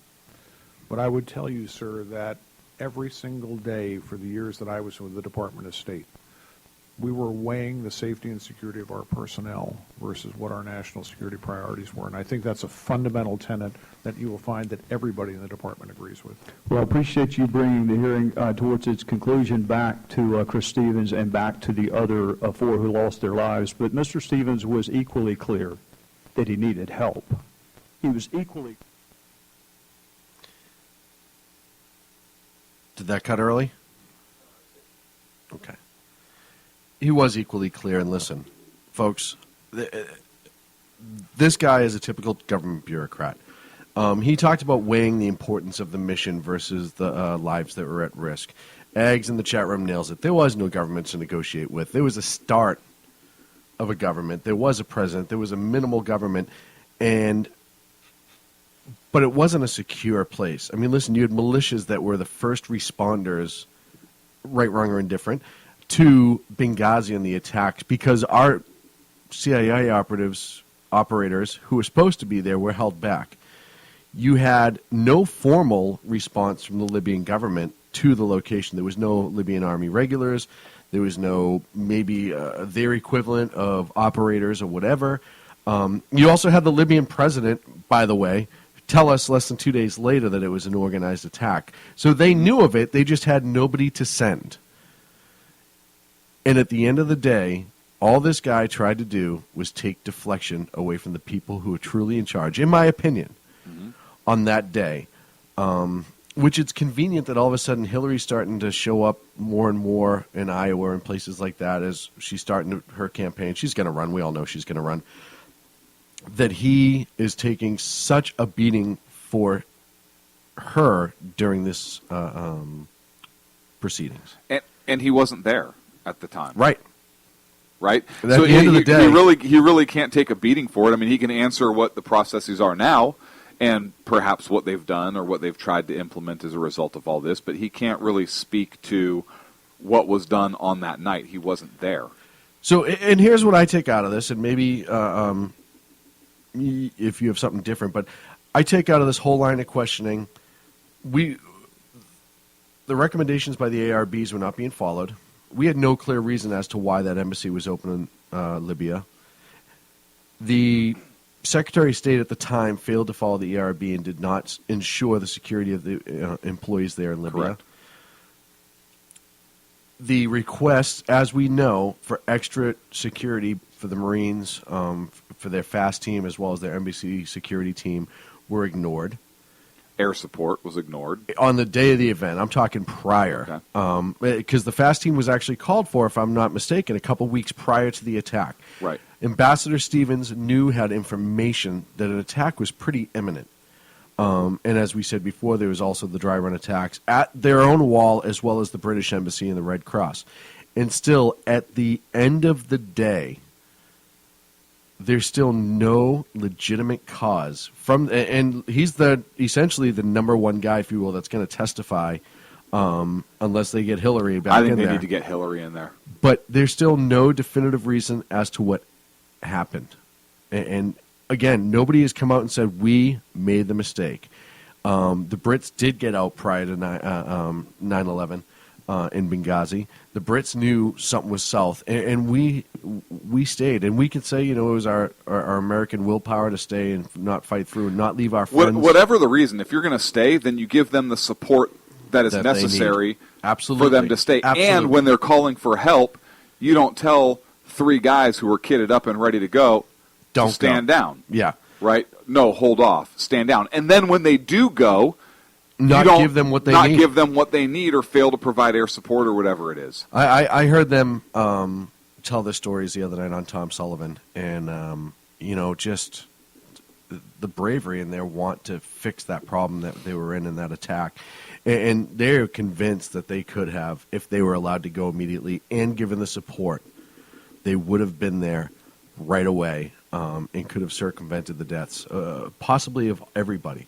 It's hard to say who they could have and who they could not have saved, but I think the argument can be made that maybe Ambassador Stevens would be alive. I mean, maybe he wouldn't be. Maybe they got to him too quick. But we'll never know now. So we're going to follow this through all the hearings over the next couple weeks. Did Sacco just throw a shoe at you? Yes, again. Because we're over break. I Well, apologize, it's his Sacco. prison sandal. I'm sorry. He threw his prison sandal at us. So, the one he made out of the reeds that grow around the cage Around that we the keep cage. him in. And when there's Which no is sand. weird because we actually buried it in the earth and provided an air vent, so how reeds get around there, I don't know. know. You know what the problem is? We're giving him too much water, and he's trying to grow things around him. We got to dry him out a little bit more. Either way, so we're going to follow more, and there's going to be more that comes out. Folks, the Democrats going to do everything they can to push these hearings off until after the elections, mark my words. They're We're up already- against a they're break. already holding them. We're going to be back in 3 here on the Sad Kids Radio Show. We will talk about ISIS and what's going on.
From the SHR Media Newsroom, I'm Jason Miller.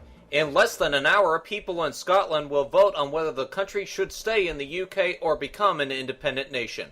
Voters will answer yes or no to the referendum question, should Scotland be an independent country? With 4,285,323 people, 97% of the electorate registered to vote, a historical high turnout is expected. Votes will be cast at 2,608 polling places across the country between 7 a.m. and 2200 British Standard Time on Thursday. The result is expected early on Friday morning. Votes will be counted in each of Scotland's 32 local authority areas. These will include votes cast from 789,024 postal vote applications, which was the largest volume of registered for postal votes ever in Scotland. Moving on to Australia tonight, Australia police have made arrests in Sydney and Brisbane in what they say is the nation's biggest counterterrorism operation. More than 600 heavily armed officers raided properties in 2 cities. Police said the operation was ongoing, giving no further details. Last week, the country raised its terror threat level from medium to high.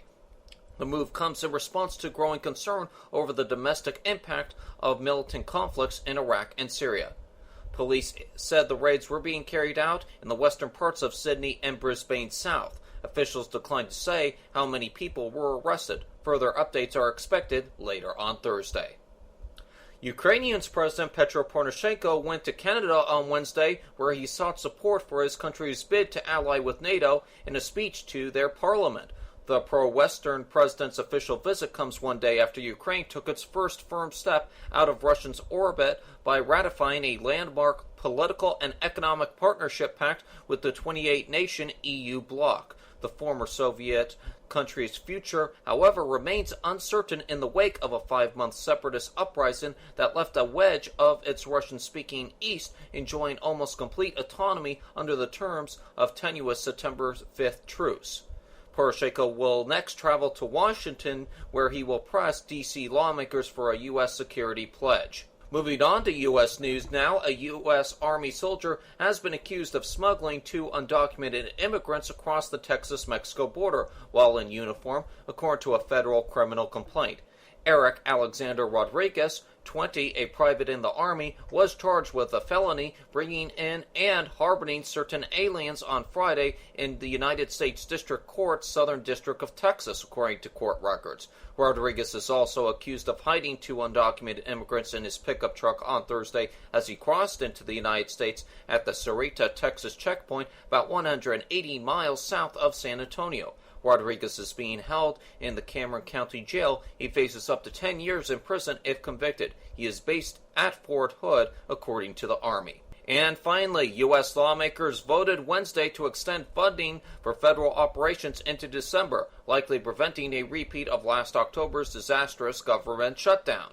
Faced with the need to act before fiscal year 2015 begins on October the 1st, members of the House of Representatives voted 319 to 108 to keep the government funded at current levels until December the 11th. The Senate takes up the measure on Thursday, and despite deep differences between President Obama's Democrats and opposition Republicans over federal spending, senators are expected to pass the so-called continuing resolution.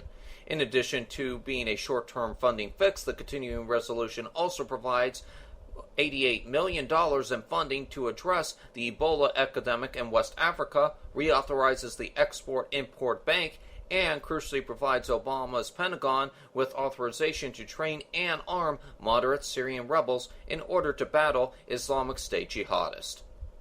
And that is the latest from the SHR Media Newsroom. For the latest news every day, Monday through Friday, tune into the Evan Miller Report at 8 Eastern, 5 Pacific, right here on the SHR Media Networks. From the SHR Media Newsroom in San Diego, I'm Jason Miller.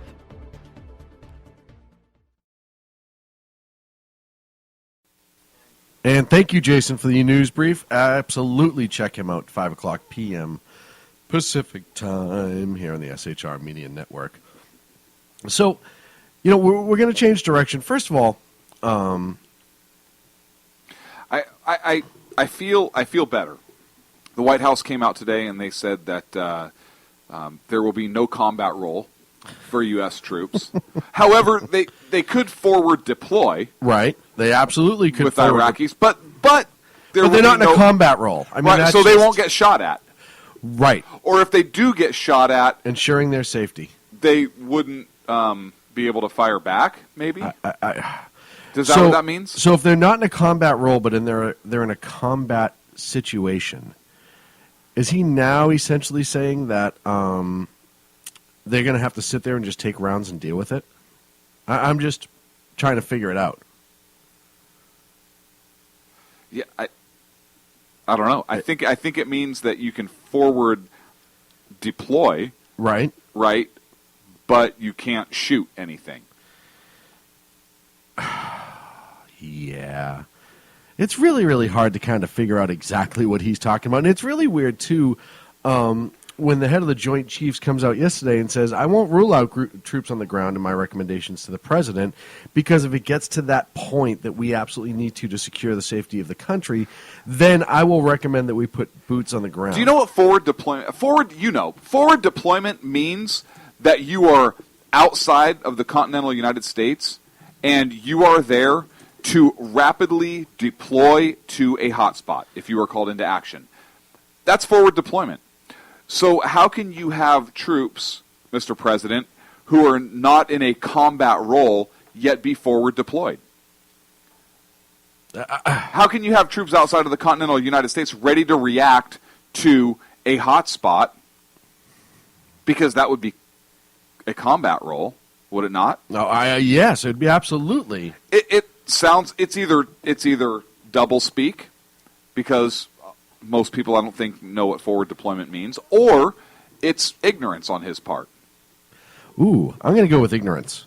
Okay, so he doesn't understand what forward has deployment no idea means. what forward deployment. Which is kind of funny because he's going to put people up like to the front of the line.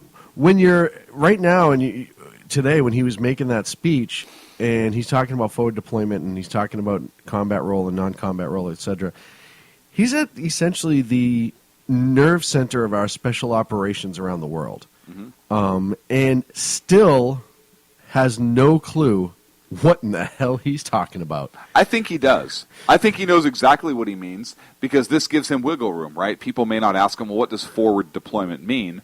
Or if they do know, he can say, well, yeah, they're there, but they're not actually, like, in combat at that time. However, they can defend themselves. Right. And they had to engage to defend themselves. So even Right, though but they're that's not not in combat, combat. That's not combat. We didn't put them in a combat role. We put them in an extremely dangerous area, armed them just in case, surrounded them with people who were getting shot at and shooting at them. But it was a non-combat and then role. allowed them to defend themselves because it's non-combat. It wasn't combat; it was self-defense. Right. So now he's okay if people shoot other people in self-defense? Because with Trayvon, he wasn't. Right. Right. So how do you or in Ferguson? In Ferguson, yes. Listen, it's armed conflict. It's not combat. What? What? I don't. Well, it's like them not calling it a war, right? But we have a war on poverty. Here's what scares me about the administration, and this really tells you really one thing. Well, this is one of the many things. If you look at the administration, they don't even know what page they're on together. You do have some people in the administration using the word war. The president refuses to use the word war. He doesn't even like to call them ISIS. He likes to call them ISIL. Other people are calling them ISIS in the administration. You had Kerry say... Doesn't ISIL actually denote a section? Like, there is a difference between ISIS and ISIL. It's very, very fine. But I think ISIL actually includes what is known as Israel. Yes. And is that why the president is refusing the term ISIL as opposed to ISIS? I don't know. It's going to be interesting. I don't know his kind of a side reasoning note, for that. Right? But they, even though they quote unquote have a plan and they have a coalition of nations, there's up to 40 nations who are involved in this. And he threw out today all of a sudden that we have the Great Britain and France that are flying air missions with us. He's talking about how the Aussies and somebody else, Canada, I believe, is going to help train some of their troops and special ops guys. We've been here before. We've done this all before, just to remind people. And we pulled out early against recommendations, and now we're back to where we are. And now with ISIS, a report came out, I think it was last Thursday or Friday, and I think it was the CIA who said ISIS, the original estimates of ISIS weren't even close to the amount of people that were fighting on behalf of ISIS. And I think it was somewhere like an additional 45,000 ISIS members.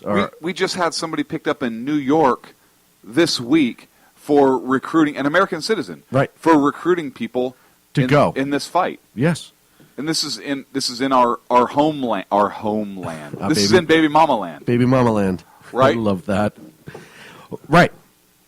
I want to see a declaration of war. I do want to see a declaration on of war. ISIS and ISIL, and that's why I put it. So you made fun of it earlier. That's why I put the slash up there. I think you need to call it the Islamic State.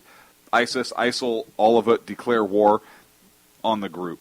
And now we can treat the recruitment much differently. As a war crime. We Act treat of it war. as treason, as opposed to... And listen, we talked about this with Syria, and we talked about boots on the ground when it was the Free Syrian Army versus the government of Syria, Assad regime, etc. And we were not for putting boots on the ground. We weren't even for really involvement at all. But this is starting to extend because now this ISIS group is starting to expand through Iraq. They're starting to expand through Syria. They're starting to be a threat to our allies and our interests in the region. So we do need to declare war, and we need to, and I saw somebody earlier in during Ken's show in the chat talking about the rules of engagement. When you're dealing with these animals that ISIS is, and they are animals, folks. It doesn't matter how you slice it. They're animals. The rules of engagement need to be removed completely. They're traveling in these groups and these convoys where it's just them. I understand when they're infiltrating a town or something like that, and we've even talked about collateral damage and the importance of ending the threat, et cetera, et cetera. But we do need to go and just clean these folks out. And I hate to use the word folks for them, but clean out these scum, dirtbags, garbage, scofflaws. You know, and remove our rules of engagement with them. I think you're going to see a much different response now from the Brits. The Brits were still kind of tentative. I mean, well, they may have to fight a war to keep Scotland in line. They can't fight a war on 2 or 3 fronts, right? But I think you're going to see the Brits take a much more active role. There's a coalition of the unwilling, and I'm sure you're going to find out, much like during the original or the second Iraq war, if you will. You had countries. There was 2 countries that, after the fact, was like, we didn't agree to be involved in it, and they used some of our resources for it. But we weren't involved in the Iraq war. I think it was Micronesia and somebody else. And the Dems. That's Little Nesia, right? Yeah, tiny Nesia. Okay. It's right above your ankles. But you're going to and amnesia, which is American Nesia. Well, yeah, it's a column. The greatest Nesia going. The most excellent Nesia on the face of the planet. If you want a damn awesome Nesia, that's the one you go with. But he's getting a coalition of people that I honestly believe we're gonna find out after the fact. They're like, I didn't agree to that. I thought I was donating water to the Pakistan floods or something like that. So he's already starting this whole how he's I'm a worldwide leader, and I'm getting all these countries to follow behind us. And the Secretary of State right now is getting a coalition going, et cetera, et cetera, et cetera. It's all BS. The Saudis are now saying that they will allow us to train Iraqi and Free Syrian Army troops or rebel troops. How about we don't train anybody? How about we just go handle business? Do it, and get out. Yeah. And that's where I'm going to. And I said this... and declare war on Assad also. Why not? I had a long chat in Twitter last week. Last parking lot. And somebody said, what are we going to do about ISIS? And what should we do? And I said, you flatten them. You level them. You clear it out. We turn it into a glass parking lot. Big lead dome. We superheat the sand, and we turn it into a glass 25 parking Kelvin. lot. And I said that. You find them. You let them know that if they show their heads, there's going to be an American rifle sitting there waiting to take it off. If they run and hide, we're going to take them down. You make them afraid that every sound they hear at night while they're lying in their little rucksack or whatever is going to be an American troop or an American machine or something that's coming to end them because they are murderous fiends. And they are not afraid. No. Right now. They know nobody's going to do everything. You have to Exactly. They're like the bully on the playground. Exactly. And nobody is taking the fight to them. You have to take the fight to them. Look, tell the civilians in the area. Somebody brought this up in the chat room, and I agree, and we've talked about this before on the show. Tell the civilians, hey, we are going to raise Cain. We are going to bring it. Get out if you have to get out. If you don't get out and you decide to live next to a training facility or you live next to a position, well, that kind of sucks, right? You're either with us, though, or you're against us. You either want these people gone and you're going to work with us, or you're going to suffer the consequences for their actions. Look, Cauldron brought Cold it up. Iron. Hey, in Cold Iron, thanks, I can't read that. In World War II, we didn't care about Germans. We did care about German civilians, but we didn't really have necessarily the precision that we did today, and there was collateral damage. And we sure as hell didn't nation build. No.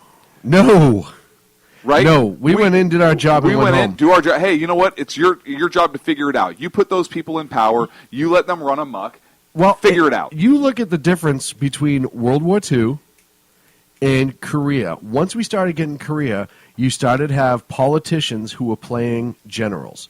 And these ridiculous rules of engagement started to show up a little bit. Then when you got into Vietnam, heavily laden with politicians playing wartime generals. Well, you had Big Johnson in there. Yes. I don't know if that's true or not. I just call him that.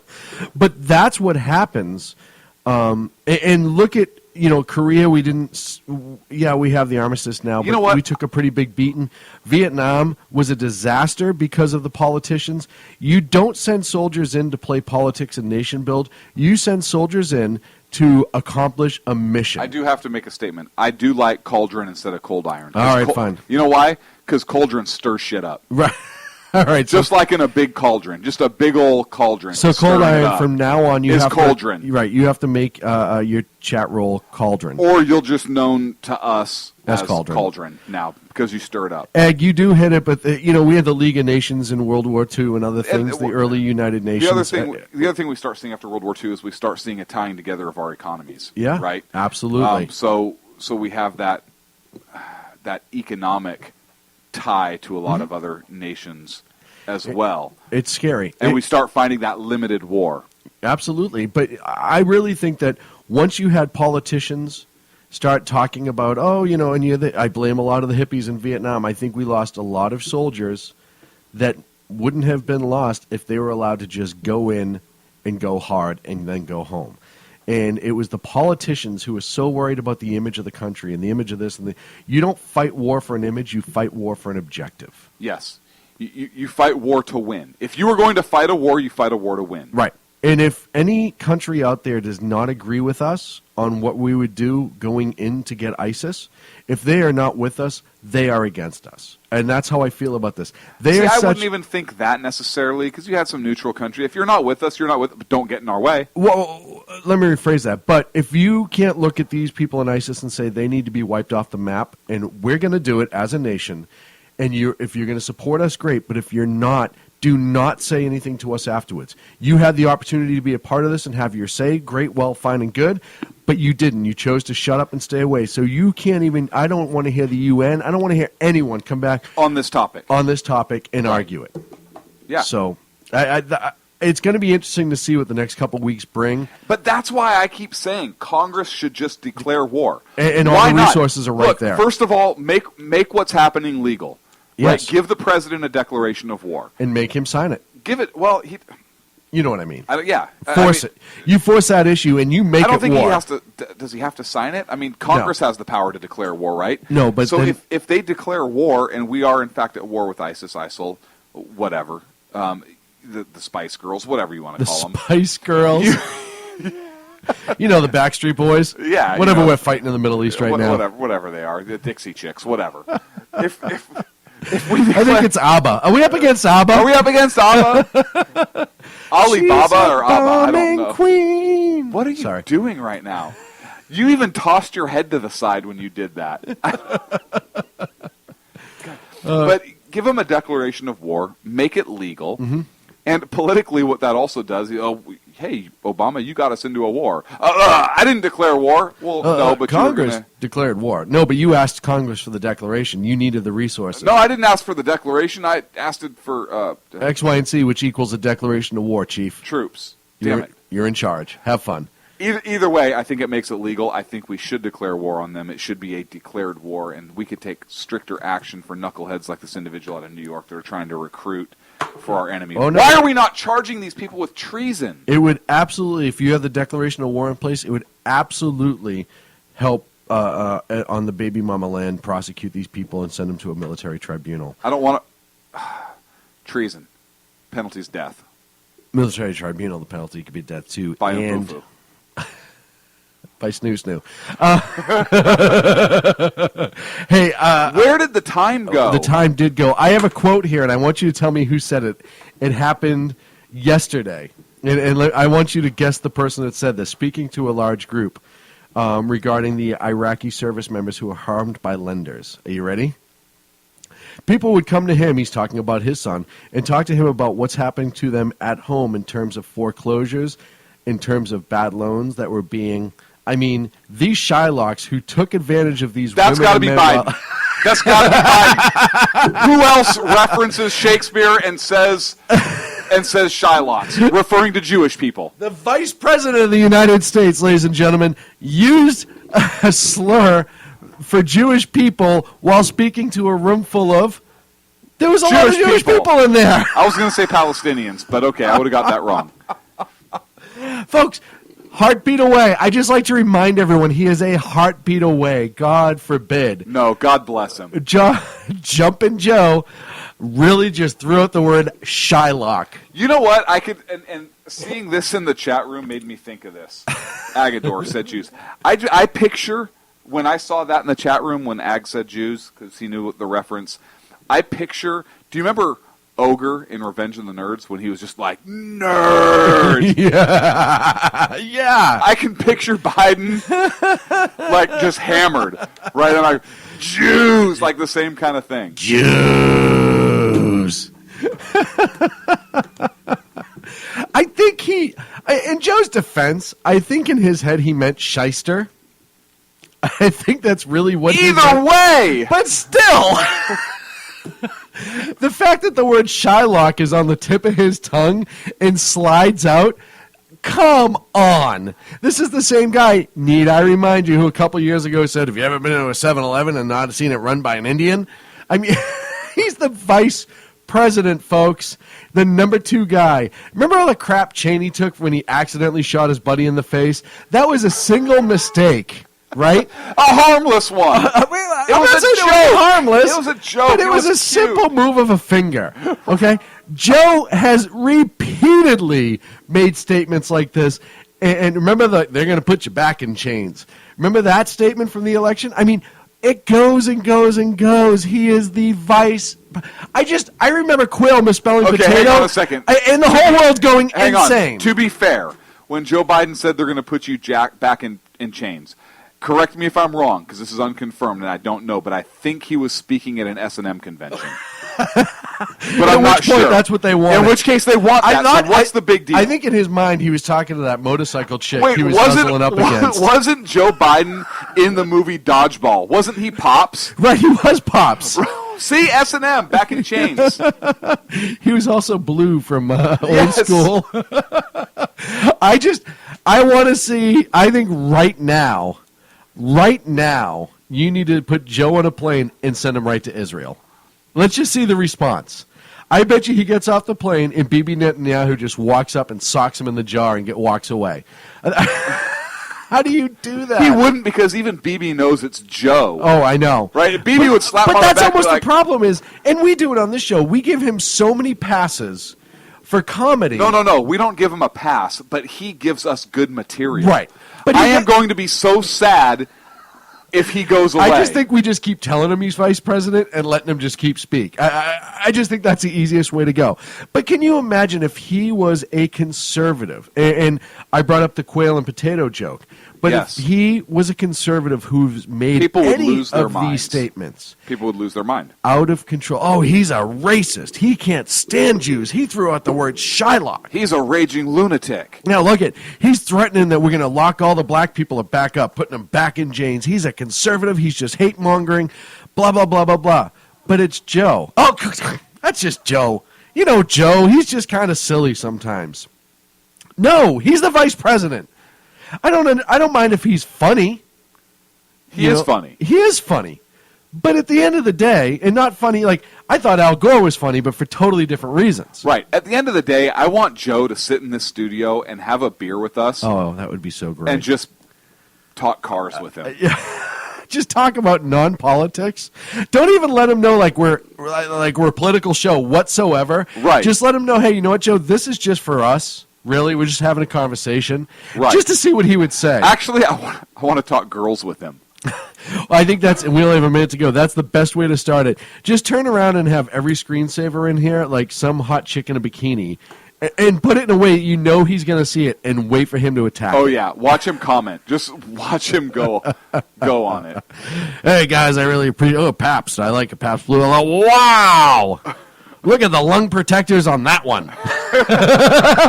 She's got arthritis in both hands. Look, get it? See, I'm curling my fingers like this out here in front of my chest. See that? It's arthritis, but it's not. See that? That girl must be a life buoy. Look at that one. Hey, boys, know the difference between jam and jelly? I can't jelly this into that one. See that?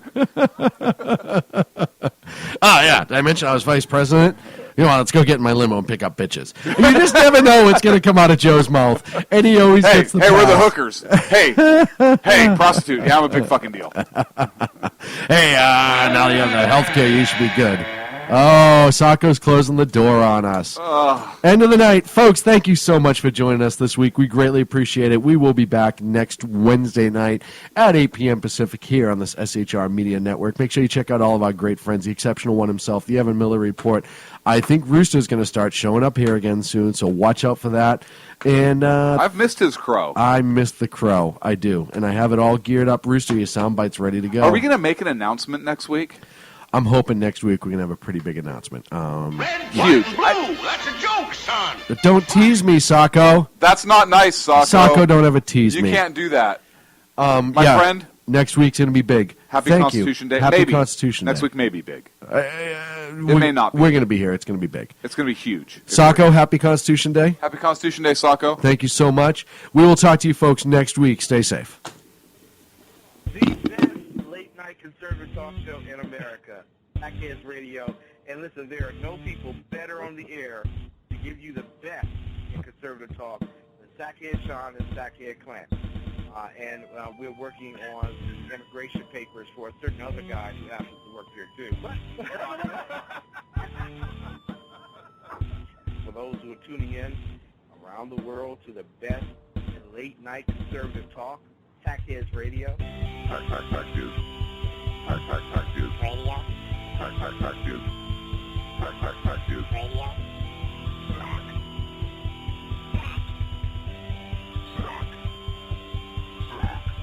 The best late-night conservative talk show in America. In America. In America. And in this web was a large, I'm pretty sure it was the biggest spider I've ever seen.